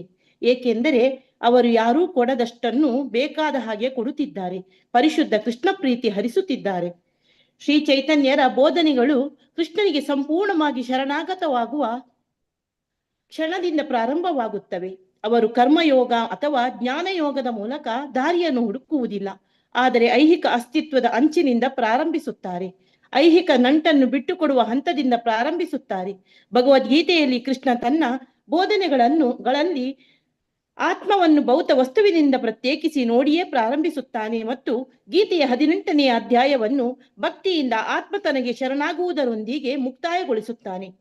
ಮಾಯಾವಾದಿಗಳ ಎಲ್ಲಾ ಮಾತುಗಳು ಇಲ್ಲಿಗೆ ಮುಗಿದು ಹೋಗುತ್ತವೆ. ವೇದಾಂತ ಸೂತ್ರ ಮೊಟ್ಟ ಮೊದಲಲ್ಲಿ ಹೇಳುವ ಹಾಗೆ ಅಥಾತೋ ಬ್ರಹ್ಮ ಜಿಜ್ಞಾಸಃ. ಈಗ ನಾವು ಪರಾತ್ಪರ ಸತ್ಯದ ಬಗ್ಗೆ ಅನ್ವೇಷಿಸುವುದರೊಂದಿಗೆ ಪ್ರಾರಂಭಿಸೋಣ. ರೂಪ ಗೋಸ್ವಾಮಿ ಹೀಗೆ ಶ್ರೀ ಚೈತನ್ಯರನ್ನು ಎಲ್ಲದಕ್ಕಿಂತಲೂ ಬಹು ಔದಾರ್ಯದ ಅವತಾರ ಎಂದು ಹೊಗಳಿ ಹಾಡಿದ್ದಾರೆ. ಏಕೆಂದರೆ ಅವರು ಭಕ್ತಿ ಸೇವೆಯ ಅತ್ಯುನ್ನತ ರೀತಿಯಲ್ಲಿ ಬೋಧಿಸುತ್ತಾ ಅತಿ ದೊಡ್ಡ ಬಳುವಳಿಯನ್ನು ಕೊಡುವಂತವರು. ಇನ್ನೂ ಹೇಳಬೇಕಾದರೆ ಯಾರಾದರೂ ಕೇಳುವ ಎಂತ ಮುಖ್ಯ ಪ್ರಶ್ನೆಗೂ ಅವರು ಉತ್ತರಿಸುತ್ತಾರೆ. ಭಕ್ತಿ ಸೇವೆ ಮತ್ತು ಹರೇ ಕೃಷ್ಣ ಮಾತಾಜಿ, ಈಗ ನಿಮ್ಗೆ ಇದರಲ್ಲಿ ಏನ್ ಅರ್ಥ ಆಯ್ತು ಹೇಳಿ. ಅಷ್ಟು ಗಮನ ಹೌದು, ಅದರಲ್ಲಿ ಸ್ಕ್ರೀನ್ ತಂದಿದ್ದೇನೆ ನೋಡಿ ಮಾತಾಜಿ, ಅದರಲ್ಲಿ ನೋಡಿ ಹೇಳಿ ಏನ್ ಅರ್ಥ ಆಯ್ತು.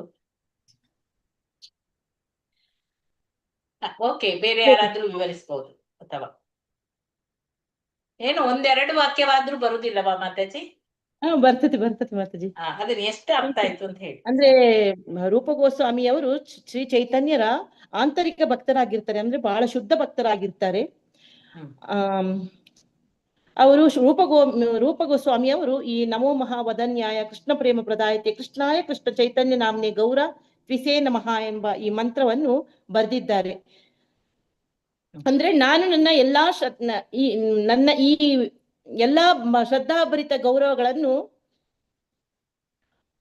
ಎಲ್ಲ ಶ್ರೀಕೃಷ್ಣನಿಗೆ ಅವತಾರಗಳಿಗಿಂತಲೂ ಮತ್ತೆ ಕೃಷ್ಣನಿಗಿಂತ ಉದಾತ್ತ ಹೃದಯಿಯಾದ ಶ್ರೀಕೃಷ್ಣ ಚೈತನ್ಯರಿಗೆ ಅರ್ಪಿಸ್ತೇನೆ ಎಂದು ಹೇಳ್ತಾರೆ.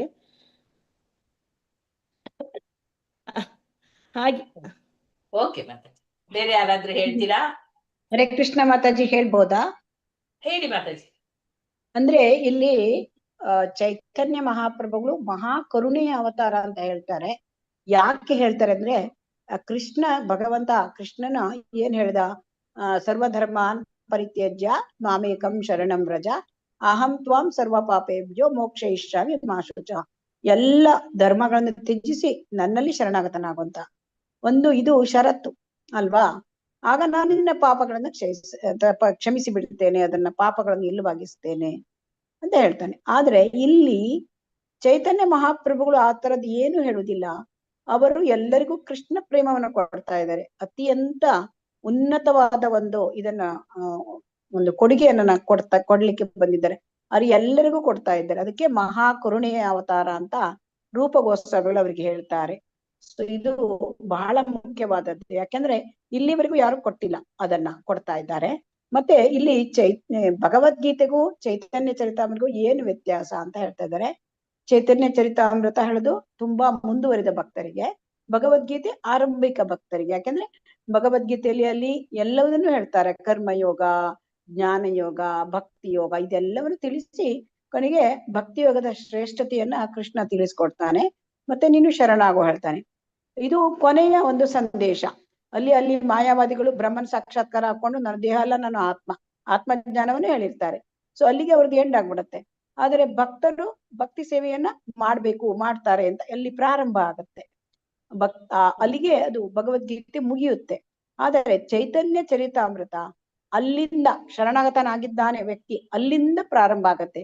ಸೊ ಹಾಗಾಗಿ ಚೈತನ್ಯ ಚರಿತಾಮೃತದಲ್ಲಿ ಕರ್ಮಯೋಗ, ಜ್ಞಾನಯೋಗ, ಭಕ್ತಿ ಯೋಗ ಹೀಗೆಲ್ಲ ಇಲ್ಲ, ಅದು ಭಕ್ತಿ ಯೋಗದಿಂದನೇ ಪ್ರಾರಂಭ ಆಗತ್ತೆ. ಹಾಗಾಗಿ ಇದು ಅಂದ್ರೆ ಬೇರೆ ಬೇರೆ ದಾರಿಯನ್ನೆಲ್ಲ ತಿಳಿಸುವುದಿಲ್ಲ, ಪ್ರಾರಂಭವಾಗುವುದೇ ಭಕ್ತಿ ಯೋಗದಿಂದ. ಸೊ ಹಾಗಾಗಿ ಇದು ಬಹಳ ಅಂದ್ರೆ ತುಂಬಾ ಅಂದ್ರೆ ಮೆಚ್ಯೂರ್. ಅದಕ್ಕೆ ಎಲ್ಲವೂ ಕೂಡ ಎಲ್ಲಾ ವೈದಿಕ ಸಾಹಿತ್ಯಗಳು ಕೂಡ ಒಂದೇ ತರ ಸ್ಥಿತಿಯಲ್ಲಿ ಇದೆ. ಆದರೆ ಇದು ತುಲನಾತ್ಮಕವಾಗಿ ನೋಡಿದಾಗ ಇದು PhD ಲೆವೆಲು. ಭಗವದ್ಗೀತೆ ಆರಂಭಿಕ ಭಕ್ತರಿಗೆ, ಮಧ್ಯದಲ್ಲಿ ಇದು ಬರ್ತದೆ ಅಂದ್ರೆ ಭಾಗವತಂ ಬರ್ತದೆ. ಸೊ ಹಾಗಾಗಿ ಇದನ್ನ ನಾವು ಚೆನ್ನಾಗಿ ಇದನ್ನ ತಿಳ್ಕೊಳ್ಬೇಕು. ಭಗವದ್ಗೀತೆ ಮಾತಾಜಿ ಸ್ವಲ್ಪ ಹೇಳಿ, ಮೇಲ್ ಮಾಡಿ. ಹಾ ಓಕೆ ಮಾತಾಜಿ. ಸೊ ಹಾಗಾಗಿ ಇಲ್ಲಿ ಏನ್ ಹೇಳ್ತಾ ಇದ್ದಾರೆ, ಭಗವದ್ಗೀತೆಯಲ್ಲಿ ಆಧ್ಯಾತ್ಮ ಜ್ಞಾನ ಅಂದ್ರೆ ಆತ್ಮದ ಜ್ಞಾನವನ್ನ ಕೊಟ್ಟಾಗ ಅಲ್ಲಿಗೆ ಬ್ರಹ್ಮ ಜಿಜ್ಞಾಸ ಮಾಡ್ಬೇಕು, ಅಲ್ಲಿಂದ ಪ್ರಾರಂಭ ಆಯ್ತು. ಆದರೆ ಚೈತನ್ಯ ಮಹಾಪ್ರಭುಗಳು ಅವರು ಕೃಷ್ಣ ಪ್ರೇಮವನ್ನ ಕೊಟ್ಟಿದ್ದಾರೆ. ಇದನ್ನೇ ನಮ್ಗೆ ತಿಳಿಸ್ತಾ ಇದ್ದಾರೆ. ಸೊ ಹಾಗಾಗಿ ಈ ಹಂತ ಯಾವುದು ಅಂತಂದ್ರೆ ಭಕ್ತಿ ಸೇವೆಯಲ್ಲಿ ನಿಲ್ಲಿಸುವುದು ಇಲ್ಲಿಂದ ಪ್ರಾರಂಭ ಆಗ್ಬಿಡುತ್ತೆ. ಇದರಲ್ಲಿ ಹಿಂದಿನ ಯಾವ ಮಾರ್ಗ, ಕರ್ಮ ಮಾರ್ಗ, ಜ್ಞಾನ ಮಾರ್ಗ ಇದೆಲ್ಲ ಏನು ತಿಳಿಸುವುದಿಲ್ಲ. ಸೊ ಆದ್ದರಿಂದ ಇದು ಅಂದ್ರೆ ಅತ್ಯಂತ ಉನ್ನತ ಹಂತದಲ್ಲಿ ಇದು ಪ್ರಾರಂಭ ಆಗುತ್ತೆ. ಮತ್ತೆ ಹರೇ ಕೃಷ್ಣ, ಧನ್ಯವಾದಗಳು. ಹರೇ ಕೃಷ್ಣ, ಧನ್ಯವಾದಗಳು. ನೆಕ್ಸ್ಟ್ ಐಶ್ವರ್ಯ ಮಾತಾಜಿ, ನೆಕ್ಸ್ಟ್ ಓದಿ. ಹರೇ ಕೃಷ್ಣ ಮಾತಾಜಿ. ಭಕ್ತಿ ಸೇವೆ ಮತ್ತು ದೇವರನ್ನು ಸಾಕ್ಷಾತ್ಕಾರಗೊಳಿಸಿಕೊಳ್ಳಲು ನಾನಾ ಹಂತಗಳಿವೆ. ನಿಷ್ಕೃಷ್ಟವಾಗಿ ಹೇಳುವುದಾದರೆ, ದೇವರ ಅಸ್ತಿತ್ವವನ್ನು ಒಪ್ಪಿಕೊಳ್ಳುವ ಯಾರಾದರೂ ಭಕ್ತಿ ಸೇವೆ ನೆಲೆಯಲ್ಲಿರುವವರು ದೇವರು ಶ್ರೇಷ್ಠ ಎಂದು ಅಂಗೀಕರಿಸುವುದು ಒಂದು. ಆದರೆ ಅದೇನೂ ದೊಡ್ಡದಲ್ಲ. ಶ್ರೀ ಚೈತನ್ಯರು ಆಚಾರ್ಯರಾಗಿ ಬೋಧಿಸುತ್ತಾ ನಾವು ದೇವರೊಂದಿಗೆ ಒಂದು ನಂಟನ್ನು ಏರ್ಪಡಿಸಿಕೊಳ್ಳಬಹುದು. ಒಂದು ರೀತಿ ದೇವರ ಮಿತ್ರರಾಗಬಹುದು, ತಂದೆ ತಾಯಿಯಾಗಬಹುದು, ಪ್ರೇಮಿಯಾಗಬಹುದು ಎಂದಿದ್ದಾರೆ. ಭಗವದ್ಗೀತೆಯಲ್ಲಿ ಅರ್ಜುನ ತನ್ನ ಅತಿ ಆತ್ಮೀಯ ಸ್ನೇಹಿತನಾಗಿ ಇದ್ದುದರಿಂದ ಕೃಷ್ಣ ತನ್ನ ವಿಶ್ವರೂಪವನ್ನು ತೋರಿಸಿದ. ಹೀಗೆ ಕೃಷ್ಣನನ್ನು ವಿಶ್ವಾಧಿಪತಿಯಾಗಿ ನೋಡಿದ ಮೇಲೆ ತನ್ನ ಸ್ನೇಹದಲ್ಲಿ ತುಂಬಾ ಸಲಿಗೆಯನ್ನು ತೋರಿಸಿದ್ದಕ್ಕಾಗಿ ಅರ್ಜುನ ಕೃಷ್ಣನ ಕ್ಷಮೆ ಬೇಡುತ್ತಾನೆ. ಶ್ರೀ ಚೈತನ್ಯರು ಈ ನೆಲೆಗಿಂತಲೂ ಮುಂದೆ ಹೋಗುತ್ತಾರೆ. ಚೈತನ್ಯರ ಮೂಲಕ ನಾವು ಕೃಷ್ಣನ ಸ್ನೇಹಿತರಾಗಬಹುದು ಮತ್ತು ಈ ಸ್ನೇಹಕ್ಕೆ ಯಾವುದೇ ಮಿತಿ ಇರುವುದಿಲ್ಲ. ಭಯ, ಭಕ್ತಿ ಮತ್ತು ಆರಾಧನೆಯಿಂದ ಮಾತ್ರವಲ್ಲ, ಪರಿಪೂರ್ಣ ಸ್ವಾತಂತ್ರ್ಯದಿಂದ ನಾವು ಕೃಷ್ಣನ ಸ್ನೇಹಿತರಾಗಬಹುದು. ಅಷ್ಟೇ ಅಲ್ಲ, ನಾವು ದೇವರ ತಂದೆ ಅಥವಾ ತಾಯಿ ಎಂದು ಸಂಬಂಧಿಸಿಕೊಳ್ಳಬಹುದು. ಇದು ಶ್ರೀ ಚೈತನ್ಯರ ದಾರ್ಶನಿಕತೆ ಮಾತ್ರವಲ್ಲ, ಶ್ರೀಮದ್ ಭಾಗವತದ್ದು ಆಗಿದೆ. ದೇವರನ್ನು ಭಕ್ತನೊಬ್ಬನ ಮಗ ಎಂದು ನಡೆಸಿಕೊಳ್ಳುವ ಬೇರೆ ಯಾವ ಪವಿತ್ರ ಗ್ರಂಥವೂ ಪ್ರಪಂಚದಲ್ಲಿಲ್ಲ. ಸಾಮಾನ್ಯವಾಗಿ ದೇವರನ್ನು ತನ್ನ ಮಕ್ಕಳ ಅಗತ್ಯಗಳನ್ನು ಪೂರೈಸುವ ಸರ್ವಶಕ್ತ ತಂದೆ ಎಂದೇ ಕಾಣಲಾಗಿದೆ. ಆದರೆ ಮಹಾಭಕ್ತರು ತಮ್ಮ ಭಕ್ತಿ ಸೇವೆಯನ್ನು ಅನುಷ್ಠಾನಕ್ಕಾಗಿ ತರುವ ಕೆಲವೊಮ್ಮೆ ದೇವರನ್ನು ಒಬ್ಬ ಮಗ ಎಂದೇ ಪರಿಗಣಿಸುತ್ತಾರೆ. ಮಗ ಅಪೇಕ್ಷಿಸುತ್ತಾನೆ ಮತ್ತು ತಂದೆ ತಾಯಿ ಪೂರೈಸುತ್ತಾರೆ. ಮಗ ಕೃಷ್ಣನಿಗೆ ಪೂರೈಸುವ ಈ ಕೆಲಸದಲ್ಲಿ ಮಾತಾಜಿ ಮೇಲ್ ಮಾಡಿ.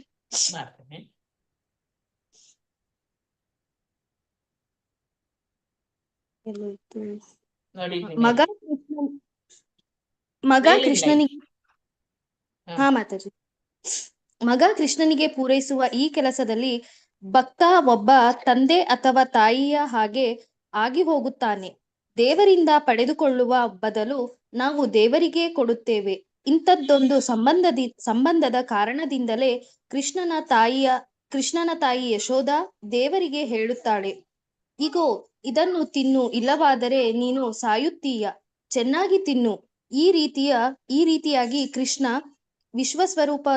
ವಿಶ್ವಸರ್ವಸ್ಥದ ಸ್ವಾಮಿಯಾಗಿದ್ದರೂ ತನ್ನ ಭಕ್ತನ ಕರುಣೆಯ ಮೇಲೆ ಅವಲಂಬಿಸುತ್ತಾನೆ. ಇದೊಂದು ಅಪರೂಪವಾದ ಉನ್ನತ ಮಟ್ಟದ ಸ್ನೇಹ ಸಂಬಂಧ. ಇದರಲ್ಲಿ ಭಕ್ತ ತಾನೇ ಸ್ವತಃ ಕೃಷ್ಣನ ತಂದೆ ಅಥವಾ ತಾಯಿ ಎಂದು ನಂಬುತ್ತಾನೆ. ಮುಂದೆ ಕಂಟಿನ್ಯೂ ಮಾಡೋದಾ ಮಾತಾಜಿ? ಒಂದ್ ನಿಮಿಷ.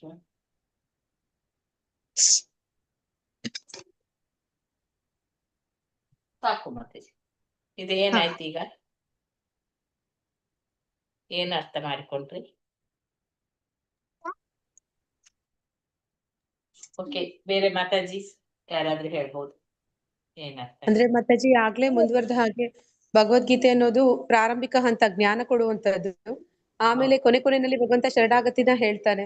ಅದೇ ಚೈತನ್ಯ ಚರಿತಾಮೃತ ಅನ್ನೋದು ಆ ಭಕ್ತಿನ ಹೇಗೆ ಜೀವನದಲ್ಲಿ ಅಪ್ಲೈ ಮಾಡೋದು, ಕೃಷ್ಣ ಪ್ರಜ್ಞೆನ ಹೇಗೆ ಆ ಪ್ರಾಸೆಸ್ ನ ಅಪ್ಲೈ ಮಾಡೋದು ಅನ್ನೋದನ್ನ ಹೇಳ್ತಾ ಇದೆ.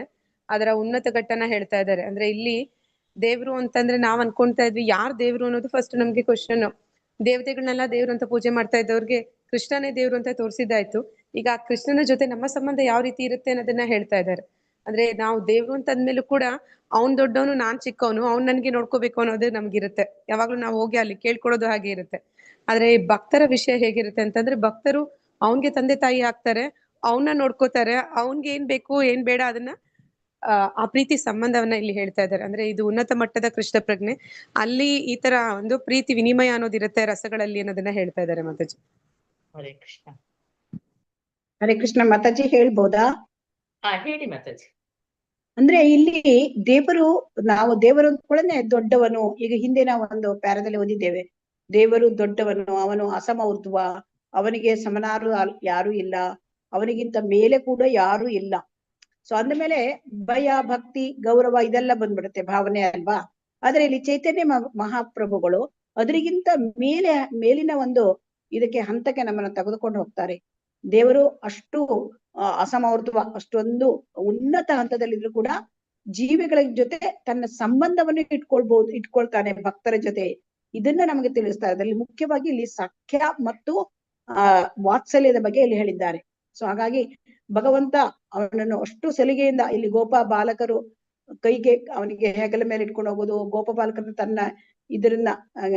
ತನ್ನ ಹೆಗಲ ಮೇಲೆ ಇಟ್ಕೊಂಡು ಅವನು ಗೆದ್ದ ಮೇಲೆ ಕೃಷ್ಣ ಸೋತ್ ಬಿಡ್ತಾನೆ, ಅದು ಇಟ್ಕೊಂಡು ಹೋಗೋದು. ಈ ಅತ್ಯಂತ ಹತ್ತಿರದ ಒಂದು ಗೆಳತನದ ಸಂಬಂಧವನ್ನು ಕೂಡ ತನ್ನ ಲೆವೆಲ್ಗೆ ಬರ್ತಾನೆ ಕೃಷ್ಣ, ತರ್ತಾನೆ ಶುದ್ಧ ಭಕ್ತರನ್ನ. ಆ ರೀತಿಯ ಒಂದು ಸಂಬಂಧ ಕೂಡ ಭಗವಂತನ ಜೊತೆ ಬೆಳೆಸ್ಕೊಳ್ಬಹುದು. ಆಮೇಲೆ ಅದಕ್ಕಿಂತನೂ ಮತ್ತೆ ವಾತ್ಸಲ್ಯ ಸಂಬಂಧ ಅಂದ್ರೆ ಭಗವಂತನಿಗೆ ಎಲ್ಲರೂ ಭಗವಂತನ ಮಕ್ಕಳು. ಅಂದ್ರೆ ತಂದೆ ಭಗವಂತನಿಗೆ ಇಲ್ಲ ನಿಜವಾಗಿ, ಆದರೆ ತಂದೆಯ ತರಹ ಆ ಸ್ಥಾನವನ್ನು ತುಂಬಿಸ್ಕೊಡ್ಬಹುದು ಮತ್ತು ಅವನಿಗೆ ಕೊಡ್ಬಹುದು. ಇದು ಸಂಬಂಧ, ದೇವರ ಜೊತೆ ಸಂಬಂಧ ಇದೆ, ಇದು ಎಲ್ಲೂ ಹೇಳುವುದಿಲ್ಲ. ಭಗವಂತನ ಜೊತೆ ಸಂಬಂಧ, ಆ ರಸಗಳನ್ನ ಇದನ್ನ ಚೈತನ್ಯ ಚರಿತಾಮೃತದಲ್ಲಿ ನಾವು ಕಲಿತೇವೆ. ಇಲ್ಲಿ ಸಖ್ಯ ರಸ, ದಾಸ್ಯ ರಸ ಇನ್ನೂ ಹೇಳಿಲ್ಲ, ಮತ್ತೆ ಸಖ್ಯ ರಸ, ವಾತ್ಸಲ್ಯ ರಸದ ಬಗ್ಗೆ ಹೇಳಿದ್ದಾರೆ. ಅಂದ್ರೆ ಭಗವಂತನಿಗೆ ಕೊಡುದು. ನಾವೆಲ್ಲ ಭಗವಂತನ ಹತ್ರ ಅದು ಕೊಡು ಇದು ಕೊಡು ಕೇಳ್ತೇವೆ. ಸೊ ಆ ರಸ ವಾತ್ಸಲ್ಯ ರಸದಲ್ಲಿ ಭಗವಂತನಿಗೆ ಕೊಡುವುದು ತುಂಬಾ ಚೆನ್ನಾಗಿ ಹೇಳಿದ್ದಾರೆ. ಹರೇ ಕೃಷ್ಣ ಮಾತಾಜಿ. ಮುಂದೆ ಅವರು ಕೃಷ್ಣ ಮಾತಾಜಿ ಜೊತೆಗೆ ನಾವು ಶ್ರೀಲ ಪ್ರಭುಪಾದರಿಂದ ನಾವು ಕೃಷ್ಣನನ್ನ ಬೇಗ ಅವರ ಒಂದು ಭಕ್ತಿಯನ್ನ ನಾವು ಪಡ್ಕೋಬಹುದು ಅಂತ ಹೇಳ್ತಾ ಇದ್ದಾರೆ.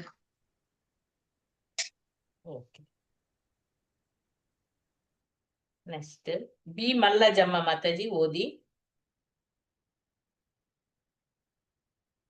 ಹರೇ ಕೃಷ್ಣ. ಬಿ ಯಶೋದಾ ಓದಿ.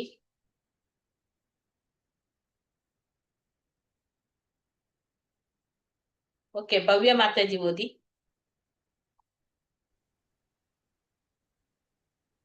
ಏನಾಯ್ತು ಮಾತಾಜಿ? ಓದಿ. ಮತ್ತೆ ಎಲ್ಲಿಂದ ಮಾತಾಜಿ? ಇಲ್ಲಿ ನೋಡಿ, ಹಾಗಿದ್ದರೂ ಕೃಷ್ಣನನ್ನು ತನ್ನ ಪ್ರೇಮಿ ಎಂದು ಭಾವಿಸಬಹುದು ಎಂದು ಬೋಧಿಸುವುದೇ ಶ್ರೀ ಚೈತನ್ಯರ ಮಹಾಕೊಡುಗೆ. ಈ ಸಂಬಂಧದಲ್ಲಿ ದೇವರು ತನ್ನ ಭಕ್ತರೊಂದಿಗೆ ಎಷ್ಟೊಂದು ಹೊಂದಿಕೊಂಡು ಬಿಡುತ್ತಾನೆಂದರೆ ಅಷ್ಟೇ ಪ್ರೇಮವನ್ನು ಹಿಂತಿರುಗಿಸುವುದರಲ್ಲಿ ತನ್ನ ಅಸಹಾಯಕತೆಯನ್ನು ವ್ಯಕ್ತಪಡಿಸುತ್ತಾನೆ. ಕೃಷ್ಣ ವೃಂದಾವನದ ಗೋಪಿಕಾಶ್ರೀಯರಿಗೆ ಎಷ್ಟು ಕೃತಜ್ಞನಾಗಿದ್ದಾನೆಂದರೆ ಅವರ ಪ್ರೇಮವನ್ನು ಹಿಂತಿರುಗಿಸುವುದೇ ಅಸಾಧ್ಯ ಎಂದೆನಿಸುತ್ತವೆ. ಅವನಿಗೆ ನಿಮ್ಮ ಪ್ರೇಮವನ್ನು ನಾನು ವಾಪಸ್ಸು ಕೊಡಲಾರೆ. ಅವನು ಅವರಿಗೆ ಹೇಳುತ್ತಾನೆ, ನಿಮಗೆ ಕೊಡಲು ನನ್ನಲ್ಲಿ ಇನ್ನೂ ಯಾವ ಆಸ್ತಿ ಉಳಿದಿಲ್ಲ. ಪ್ರೇಮಿ ಮತ್ತು ಪ್ರೇಮಿಕೆಯ ಮಾತಾಜಿ ಫಾಸ್ಟ್ ಆಗಿ ಓದ್ಬೇಡಿ, ಅರ್ಥ ಮಾಡ್ಕೊಂಡು ಓದಿ, ಎಲ್ಲರಿಗೂ ಅರ್ಥ ಆಗ್ಬೇಕು. ಓಕೆ ಮಾತಾಜಿ. ಪ್ರೇಮಿ ಮತ್ತು ಪ್ರೇಮಿಕೆಯ ಅತ್ಯದ್ಭುತ ವೇದಿಕೆಯಾಗಿರುವ ಇಂಥದ್ದೊಂದು ಉನ್ನತ ಭಕ್ತಿ ಸೇವೆ ಹಿಂದೆ ಯಾವಾಗಲೂ ಯಾವ ಅವತಾರದಿಂದಾಗಲಿ ಅಥವಾ ಆಚಾರ್ಯರಿಂದಾಗಲಿ ಕೊಡದಿದ್ದನ್ನು ಚೈತನ್ಯ ಮಹಾಪ್ರಭುಗಳು ಕೊಟ್ಟಿದ್ದಾರೆ. ಶ್ರೀಲ ರೂಪ ಗೋಸ್ವಾಮಿ ಅವರನ್ನು ಉಲ್ಲೇಖಿಸುತ್ತಾ ಕೃಷ್ಣದಾಸ ಕವಿರಾಜ ಅವರು ತಮ್ಮ ಪುಸ್ತಕದ 4ನೇ ಶ್ಲೋಕದಲ್ಲಿ ಬರೆದಿದ್ದಾರೆ, ಶ್ರೀ ಚೈತನ್ಯರು ಹರಿದ್ರವರ್ಣ ರೂಪದಲ್ಲಿರುವ ಕೃಷ್ಣ ಮತ್ತು ಅವರು ಸಚಿನಂದನ ತಾಯಿ ಸಚಿಯ ಮಗ. ಅವರು ಅತ್ಯಂತ ಉದಾರ ವ್ಯಕ್ತಿತ್ವದವರು, ಏಕೆಂದರೆ ಪ್ರತಿಯೊಬ್ಬರಿಗೂ ಅವರು ಅಪ್ಪಟ ಕೃಷ್ಣ ಪ್ರೀತಿಯನ್ನು ಹಂಚಲು ಬಂದಿದ್ದಾರೆ. ನಿಮ್ಮ ಹೃದಯಗಳಲ್ಲಿ ಯಾವಾಗಲೂ ಅವರನ್ನು ಇಟ್ಟುಕೊಳ್ಳಿ, ಅವರ ಮೂಲಕ ಕೃಷ್ಣನನ್ನು ಅರಿತುಕೊಳ್ಳುವುದೇ ಸುಲಭ. ಹೀಗೆ ಚೈತನ್ಯ ಮಹಾಪ್ರಭುಗಳು ನಮಗೆ ಕೃಷ್ಣನನ್ನು ನೀಡಲು ಬಂದಿದ್ದಾರೆ.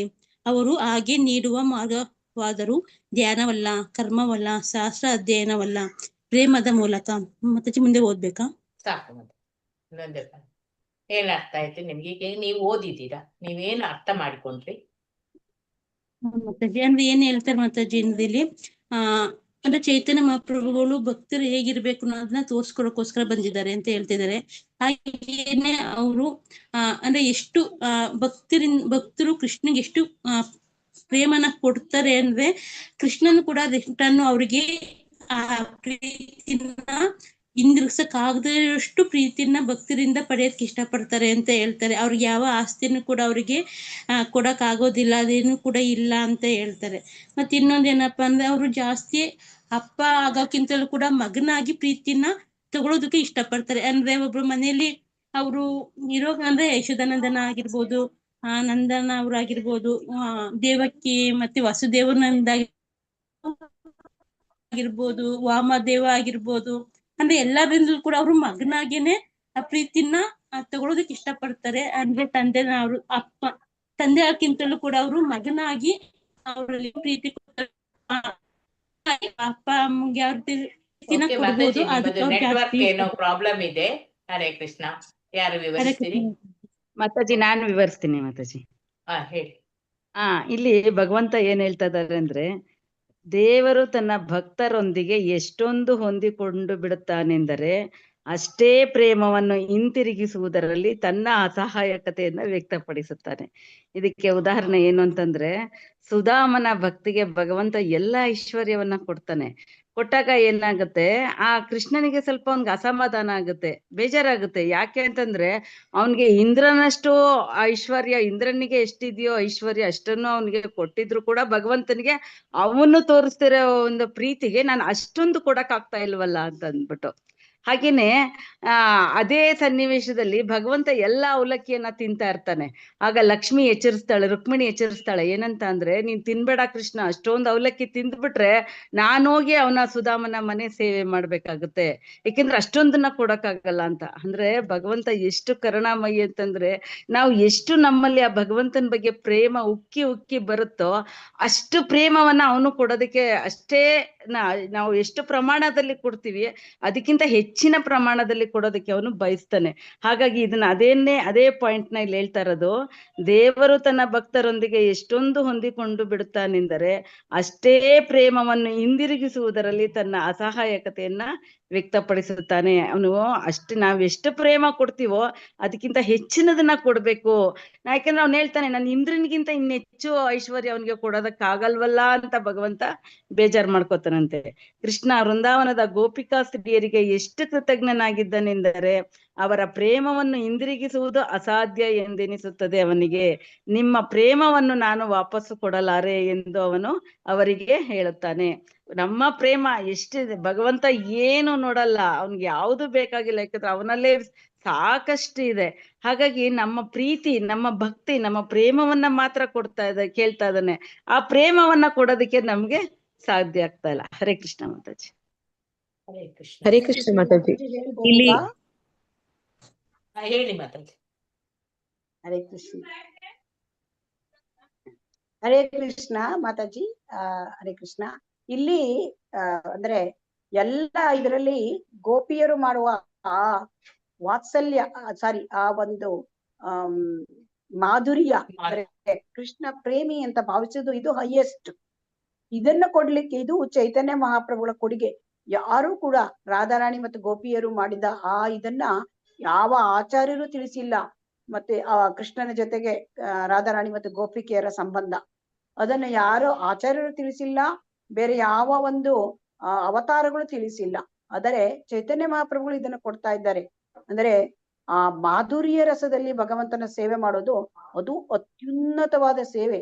ಅದಕ್ಕೆ ಕೃಷ್ಣ ಹೇಳ್ತಾನೆ ಆ ಗೋಪಿಕೆಯರಿಗೆ ಮತ್ತೆ ಹೇಳ್ತಾನೆ, ನಿಮಗೆ ನಾನು ಋಣಿ ಅಂತ ಹೇಳ್ತಾನೆ ಭಗವಂತ. ನೋಡಿ, ಭಗವಂತ ಅವರಿಗೆ ಅವರ ಸೇವೆ, ನಿಮ್ಮ ಸೇವೆನ ನನಗೆ ತಿರುಗಿಸ್ಕೊಡ್ಲಿಕ್ಕೆ ಆಗುತ್ತಾ ಇಲ್ಲ. ಭಗವಂತ ತನ್ನ ಅಸಹಾಯಕತೆ ಏನಂದ್ರೆ ಅಷ್ಟು ಅವನಿಗೆ ಆನಂದದಲ್ಲಿರ್ತಾನೆ, ಅಷ್ಟು ಆ ದಿವ್ಯಾನಂದವನ್ನ ಅವನಿಗೆ ಕೊಡ್ತಾರೆ. ಅದನ್ನ ಅವನು ಹೇಳ್ತಾನೆ. ಆದ್ರಿಂದ ಭಗವಂತನೇ ತನ್ನ ಅಸಹಾಯಕತೆಯನ್ನು ಮೀರ್ಸ್ತಕ್ಕಂಥ ಅಂತಹ ಸಂಬಂಧ ಅದು ಹೈಯೆಸ್ಟ್ ಆ ಮಾಧುರ್ಯದಲ್ಲಿ. ಅದನ್ನ ನಮಗೆ ಕೊಡ್ಲಿಕ್ಕೆ ಚೈತನ್ಯ ಮಹಾಪ್ರಭುಗಳು ಬಂದಿದ್ದಾರೆ. ಕೃಷ್ಣ ಪ್ರೇಮ. ಸೊ ಆ ಕೃಷ್ಣ ಪ್ರೇಮದಲ್ಲಿ ಆ ಭಾವದಲ್ಲಿ ಮಾಡುವುದು ಅಂದ್ರೆ ಆ ಮಾಧುರ್ಯ ಭಾವದಲ್ಲಿ ಮಾಡೋದು. ಸೊ ಹಾಗಾಗಿ ಇಲ್ಲಿ ಏನ್ ಹೇಳ್ತಾರೆ ಅಂತಂದ್ರೆ ಅವರು ಕೃಷ್ಣನನ್ನ ನೀವು ನಿಮ್ಮ ಹೃದಯದಲ್ಲಿ ಇಟ್ಕೊಳ್ಳಿ ಯಾವಾಗ್ಲೂ. ಅದ್ರ ಮೂಲಕ ನಿಮಗೆ ಭಗವಂತನನ್ನ ಅರ್ತ್ಕೊಳ್ಳಿಕ್ಕೆ ತುಂಬಾ ಸುಲಭ ಅಂತ ಹೇಳ್ತಾ ಇದ್ದಾರೆ. ಸೊ ಹಾಗಾಗಿ ಕೃಷ್ಣನನ್ನು ಕೊಡ್ಲಿಕ್ಕೆ ಬಂದಿದ್ದಾರೆ. ಮತ್ತು ಇಲ್ಲಿ ಈ ಗೋಪಿ ಭಾವ ಇದೆಯಲ್ಲ ಅದು ಹೈಯೆಸ್ಟ್. ಅದನ್ನೇ ಹೇಳ್ತಾ, ಅದಕ್ಕೆ ಚೈತನ್ಯ ಮಹಾಪ್ರಭುಗಳು ಗೋಪಿ ಗೋಪಿ ಅಂತ ಹೇಳ್ಬಿಡ್ತಿದ್ರು. ಅವರು ಸನ್ಯಾಸಿ ಆಗಿದ್ರು ಗೋಪಿ ಗೋಪಿ ಅಂತ ಹೇಳ್ತಾ ಇದ್ದಿದ್ರು. ಆ ಭಾವದಲ್ಲಿ ತುಂಬಾ ಮುಖ್ಯವಾದದ್ದು, ಅದು ತುಂಬಾ ಉನ್ನತವಾದದ್ದು. ಅದನ್ನ ಕೊಡ್ಲಿಕ್ಕೆ ಚೈತನ್ಯ ಮಹಾಪ್ರಭುಗಳು ಬಂದಿದ್ದಾರೆ. ಮತ್ತು ಕೃಷ್ಣ ಹೇಳ್ತಾರೆ, ನನಗೆ ನಿಮ್ಮದನ್ನ ಋಣಿ ನಾನು ನಿಮಗೆ, ಅದನ್ನ ನಿಮ್ಗೆ ಹಿಂತಿರುಗಿಸ್ಕೊಡ್ಲಿಕ್ಕೆ ನನ್ನ ಹತ್ರ ಯಾವ ಆಸ್ತಿ ಇಲ್ಲ ಹೇಳ್ತಾನೆ.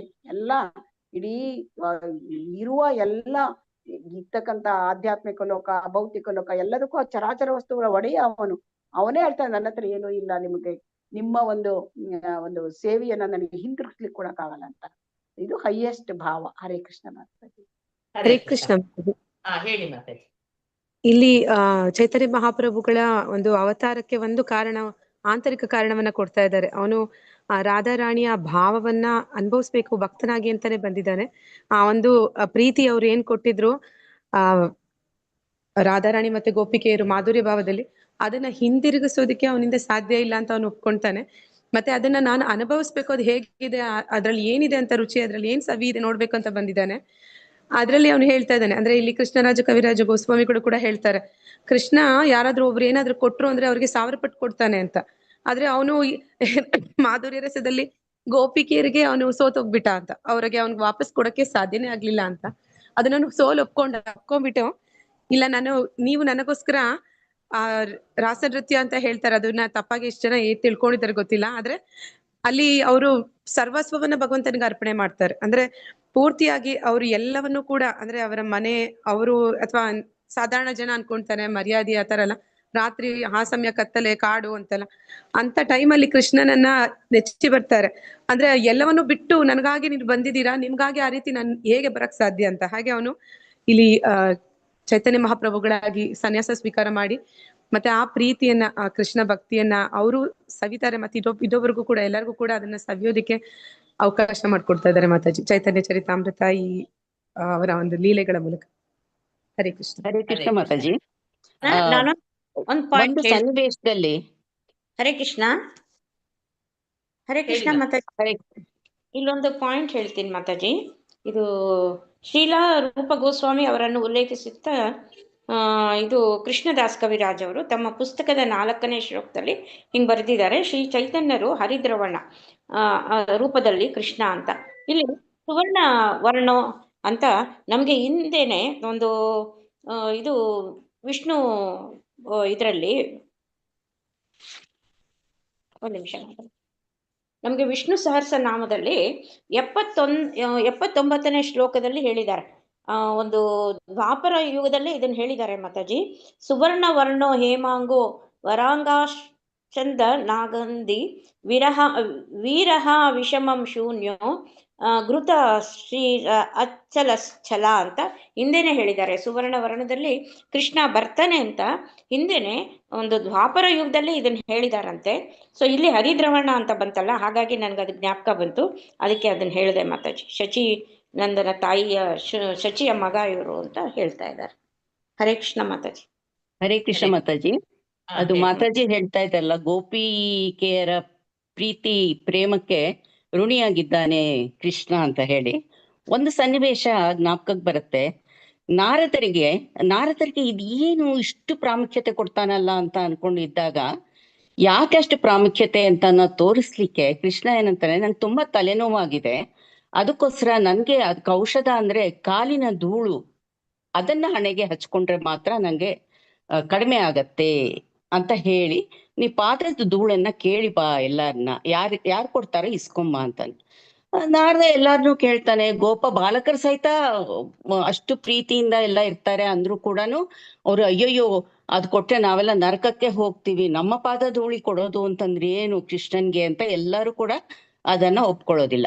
ಆದ್ರೆ ಕಡೆಗೆ ಗೋಪಿಯರ ಹತ್ರ ಬಂದಾಗ ಅವ್ರೇನ್ ಹೇಳ್ತಾರೆ, ಅಯ್ಯೋ ಕೃಷ್ಣನ್ ತಲೆನೋವಾ, ಅದೇ ಅದು ಹೋಗ್ಬೇಕಲ್ಲ, ಹೆಂಗಾದ್ರೂ ಹೋಗ್ಬೇಕು, ಪಾದಧೂಳಿ, ಅಯ್ಯೋ ಪರವಾಗಿಲ್ಲ, ನಾವು ನರಕಕ್ಕೆ ಹೋದ್ರು ಪರವಾಗಿಲ್ಲ, ನಾವು ಪಾದಧೂಳಿ ಕೊಡ್ತೀವಿ, ಅವನು ತಲೆನೋವು ಕಡಿಮೆ ಆಗ್ಬೇಕು ಅಂತ ತಕ್ಷಣ ಪಾದಧೂಳಿನ ಅವರು ಕೊಡ್ತಾರೆ. ಅಂದ್ರೆ ನಿಸ್ವಾರ್ಥವಾಗಿ ತಮ್ಮ ಬಗ್ಗೆ ತಾವು ಯಾತರ ಬಗ್ಗೆ ಕೂಡ ಅವ್ರು ಯೋಚನೆ ಮಾಡದೆ, ಗೋಪಿಕಾ ಸ್ತ್ರೀಯರೇನು ಅಂದ್ರೆ ಅಷ್ಟು ನಿಸ್ವಾರ್ಥವಾಗಿ ಪ್ರೀತಿ ಮಾಡ್ತಾ ಇರ್ತಾರೆ ಕೃಷ್ಣನ ಅಂತ ಈ ಸನ್ನಿವೇಶದಲ್ಲಿ ನಾರದರಿಗೆ ತೋರಿಸಿಕೊಡ್ತಾನೆ. ಮತ್ತೆ ಅದ್ ನೆನಪಾಯ್ತು.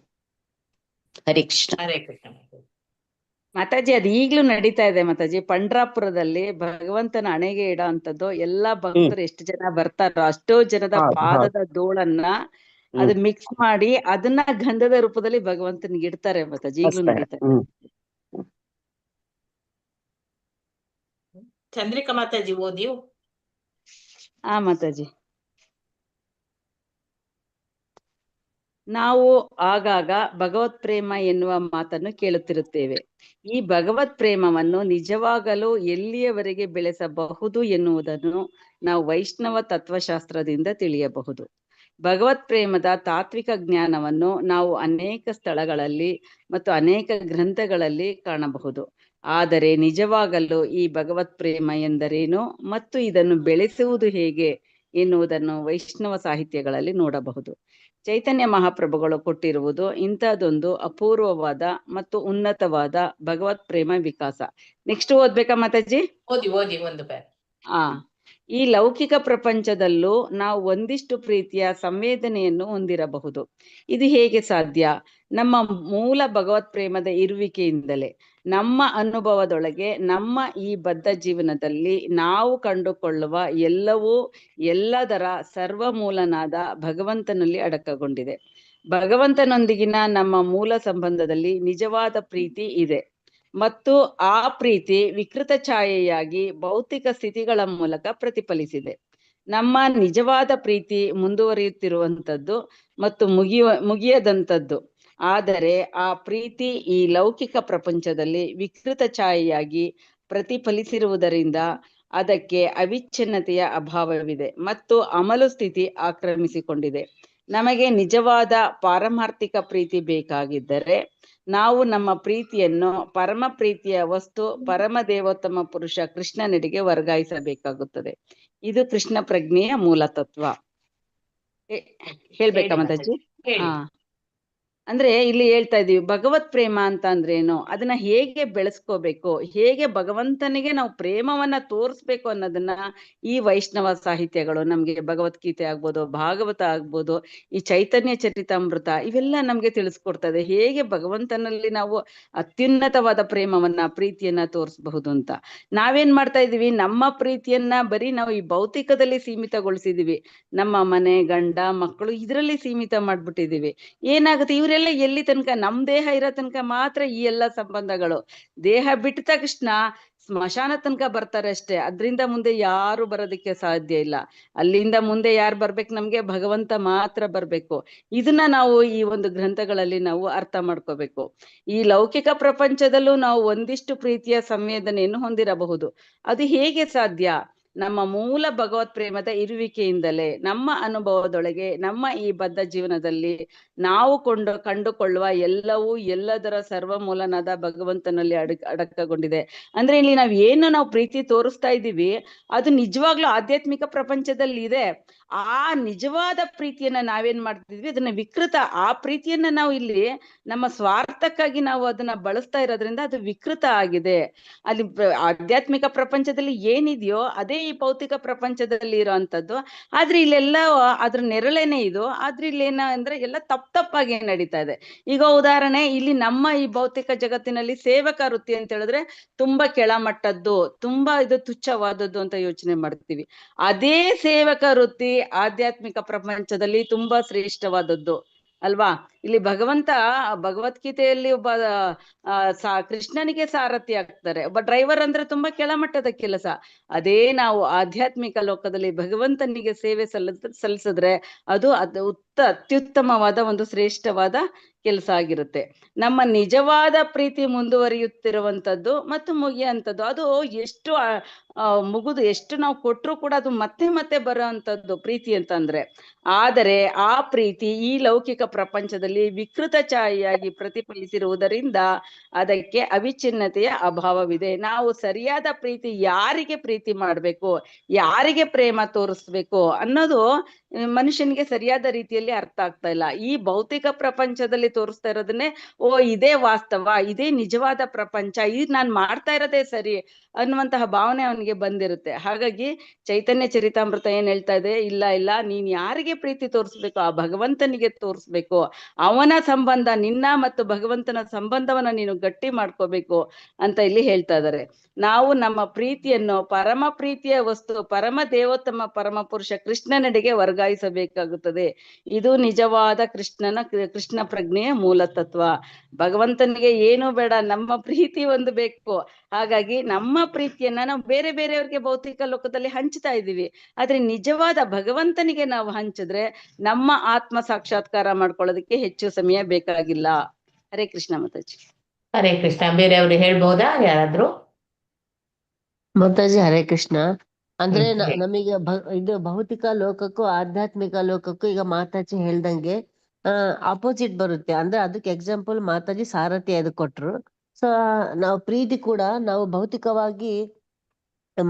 ಭೌತಿಕವಾಗಿ ನಮ್ ಫ್ಯಾಮಿಲಿಗೆ ತೋರಿಸ್ತೀವಿ. ಆದ್ರೆ ಅದೇ ಪ್ರೀತಿ ನಾವು ಕನ್ವರ್ಟ್ ಮಾಡಿದ್ರೆ ಭಗವಂತನಿಗೆ, ಸೊ ಅದು ನಮಗೆ ಉನ್ನತ ಸ್ಥಿತಿಗೆ ಕರ್ಕೊಂಡೋಗಿ ಮತ್ತೆ ಜನ್ಮದಲ್ಲೂ ಕೂಡ ಅದೇ ಪ್ರೀತಿ ನಮಗೆ ಉನ್ನತ ಸ್ಥಿತಿಯನ್ನು ತೋರಿಸುತ್ತೆ ಅಂತ ನಾವು ತಿಳ್ಕೊಬಹುದು ಮಾತಾಜಿ. ಅಂದ್ರೆ ಇದಕ್ಕೆ ಆಧ್ಯಾತ್ಮಿಕಕ್ಕೆ ಭೌತಿಕಕ್ಕೆ ಇದೇ ಎರಡು ಆಪೋಸಿಟ್ ಅಂತ ನಾವು ತಿಳ್ಕೊಬಹುದು ಮಾತಾಜಿ. ಮಾತಾಜಿ, ನಮ್ಮ ಮಕ್ಕಳಿಗೆ ತೋರಿಸುವಂತಹ ಪ್ರೀತಿ, ನಮ್ಮ ಮಕ್ಕಳಿಗೆ ಮಾಡುವಂತಹ ಸೇವೆ ನಾವು ಭಗವಂತನಿಗೆ ಮಾಡ್ಬಿಟ್ರೆ ಭಗವಂತ ಪ್ರತ್ಯಕ್ಷ ಆಗ್ಬಿಡ್ತಾನಂತೆ ಮಾತಾಜಿ. ಹರೇ ಕೃಷ್ಣ. ಹರೇ ಕೃಷ್ಣ. ಮಾತಾಜಿ ಹೇಳ್ಬೋದಾ? ಹೇಳಿ. ಇಲ್ಲಿ ಏನ್ ಹೇಳ್ತಾ ಇದ್ದಾರೆ ಅಂತಂದ್ರೆ, ಈ ಪ್ರೇಮ ಹೇಳ್ತಕ್ಕಂಥದ್ದು ಕೃಷ್ಣ ಪ್ರೇಮ ಅದು ಸುಪ್ತವಾಗಿ ಇದೆ, ಎಲ್ಲರಲ್ಲೂ ಹೃದಯದಲ್ಲೂ ಇದೆ. ಆದರೆ ಇದು ಭೌತಿಕ ಪ್ರಪಂಚದಲ್ಲಿ ವಿಕೃತ ಆಗಿದೆ, ಅದು ಕಾಮವಾಗಿ ಬಿಟ್ಟಿದೆ. ಅದು ನಿಜವಾದ ಪ್ರೇಮ ಇಲ್ಲಿ ಇಲ್ಲ. ಸೊ ಹಾಗಾಗಿ ಕಾಮರೂಪವಾಗಿ ಇದು ಇಲ್ಲಿ ಪ್ರಕಟ ಆಗಿದೆ, ವಿಕೃತ ರೂಪದಲ್ಲಿ ಪ್ರಕಟ ಆಗಿದೆ. ಸೊ ಅದರಿಂದ ಇದನ್ನ ನಾವು ಜಾಗೃತಗೊಳಿಸಬೇಕು. ನೋಡಿ ಇಲ್ಲಿ ಹೇಳ್ತಾ ಇದ್ದಾರೆ, ನಮ್ಮ ಮೂಲ ಭಗವತ್ ಪ್ರೇಮ ಇರುವುದರಿಂದ ನಮ್ಮೊಳಗೆ ಆ ಬದ್ಧ ಜೀವನದಲ್ಲಿ ಕೊಂಡುಕೊಳ್ಳುವ ಎಲ್ಲದರ ಸರ್ವಮೂಲನಾದ ಭಗವಂತನಲ್ಲಿ ಅಡಕಿಕೊಂಡಿದೆ. ಸೊ ಹಾಗಾಗಿ ಮೂಲ ಸಂಬಂಧದಲ್ಲಿ ನಮಗೆ ಪ್ರೀತಿ, ನಿಜವಾದ ಪ್ರೀತಿ ಇದೆ. ಆದ್ರೆ ಇಲ್ಲಿ ಭೌತಿಕ ಪ್ರಪಂಚಕ್ಕೆ ಬಂದು ವಿಕೃತವಾಗಿ ಕಾಮವಾಗಿ ಮುಂದುವರಿತಾ ಇದೆ. ಸೊ ಹಾಗಾಗಿ ನಾವೇನ್ ಮಾಡ್ಬೇಕು, ಇದನ್ನ ಡೌಟೇಲ್ ಮಾಡ್ಬೇಕು. ನಾವು ಈ ಕಾಮವನ್ನ ಪ್ರೇಮವನ್ನಾಗಿ ಮಾಡ್ಕೊಳ್ಬೇಕು. ಅದನ್ನ ಮಾಡ್ಕೊಳ್ಬೇಕು ಅಂದ್ರೆ ಕೃಷ್ಣ ಪ್ರಜ್ಞೆಯ ಭಕ್ತಿ ಸೇವೆಯಿಂದ ಮಾತ್ರ ಸಾಧ್ಯ. ಸೊ ಅದನ್ನ ನಾವು ಜಾಗೃತಗೊಳಿಸಬೇಕು. ಸೊ ಈ ಒಂದು ಈ ಸುಪ್ತ ಸ್ಥಿತಿಯಲ್ಲಿದ್ದ ಕೃಷ್ಣ ಪ್ರೇಮವನ್ನ ನಾವು ಅದನ್ನ ಜಾಗೃತಗೊಳಿಸಿ ಆ ಕಾಮ ಇಲ್ಲಿ ನಮ್ಮಲ್ಲಿ ನಾವೇನು ತೋರಿಸ್ತಾ ಇದ್ದೇವೆ ನಮ್ಮ ಒಂದು ಅನುಬಂಧಿಗಳಲ್ಲಿ ಪ್ರೀತಿಯನ್ನ, ಅದನ್ನು ನಾವು ಬಿಡ್ಲಿಕ್ಕೆ ಬರೋದಿಲ್ಲ. ಅಲ್ಲಿ ನಾವು ಅಲ್ಲಿ ಅದನ್ನ ಅಟ್ಯಾಚ್ಮೆಂಟ್ ಇಡಬಾರ್ದು, ಅಫೆಕ್ಷನ್ ಇಟ್ಕೋಬೇಕು. ಆದ್ರೆ ನಮ್ಮ ಅಟ್ಯಾಚ್ಮೆಂಟು, ಆ ರಾಗ ಅದು ಕೃಷ್ಣನಲ್ಲಿ ಇರಬೇಕು. ಅಲ್ಲಿ ನಾವು ಭಕ್ತಿ ಸೇವೆ ಸಲ್ಲಿಸಿ ನಮ್ಮ ಪರಿಶುದ್ಧತೆಯನ್ನು ಮಾಡ್ಕೊಂಡು ನಮ್ಮ ಎಲ್ಲ ಗುಣ, ನಮ್ಮ ಎಲ್ಲ ಈ ಮನಸ್ಸು, ಹೃದಯ, ಪ್ರಜ್ಞೆ ಇದನ್ನೆಲ್ಲ ನಾವು ಪರಿಶುದ್ಧ ಮಾಡ್ಕೊಂಡು ಭಗವಂತನಲ್ಲಿ ಪ್ರೇಮವನ್ನು ಬೆಳೆಸ್ಕೊಳ್ಬೇಕು. ಕೃಷ್ಣ ಪ್ರೇಮ ಅದೇ ಸಾಧನ ಭಕ್ತಿಯಿಂದ. ಅದೇ ಅದನ್ನ ಹೇಳಲಿಕ್ಕೆ ಇಲ್ಲಿ ನಮಗೆ ಶ್ರೀ ಚೈತನ್ಯ ಮಹಾಪ್ರಭುಗಳು ಬಂದಿದ್ದಾರೆ. ಸೊ ಇದನ್ನ ನಾವು ತುಂಬಾ ತಿಳ್ಕೊಳ್ಬೇಕು. ನಮ್ಮಲ್ಲಿ ಭೌತಿಕ ಪ್ರಪಂಚದಲ್ಲಿ ಪ್ರೇಮ ಇಲ್ಲ, ಕಾಮ ಇದೆ. ಸೊ ಅದರಿಂದ ಅದನ್ನ ಪ್ರೇಮವನ್ನಾಗಿ ಪರಿವರ್ತಿಸ್ಕೊಳ್ಬೇಕು ಅಂತ. ಹರೇ ಕೃಷ್ಣ ಮಾತಾಡಿ. ಹರೇ ಕೃಷ್ಣ ಮಾತಾಜಿ, ಎಲ್ಲರಿಗೂ ಧನ್ಯವಾದಗಳು. ಹರೇ ಕೃಷ್ಣ. ಹಾಗೆ ವಾಂಛಾಕಲ್ಪತರುಭ್ಯಶ್ಚ ಕೃಪಾ ಸಿಂಧುಭ್ಯ ಏವ ಚ ಪತಿತಾನಾಂ ಪಾವನೇಭ್ಯೋ ವೈಷ್ಣವೇಭ್ಯೋ ನಮೋ ನಮಃ.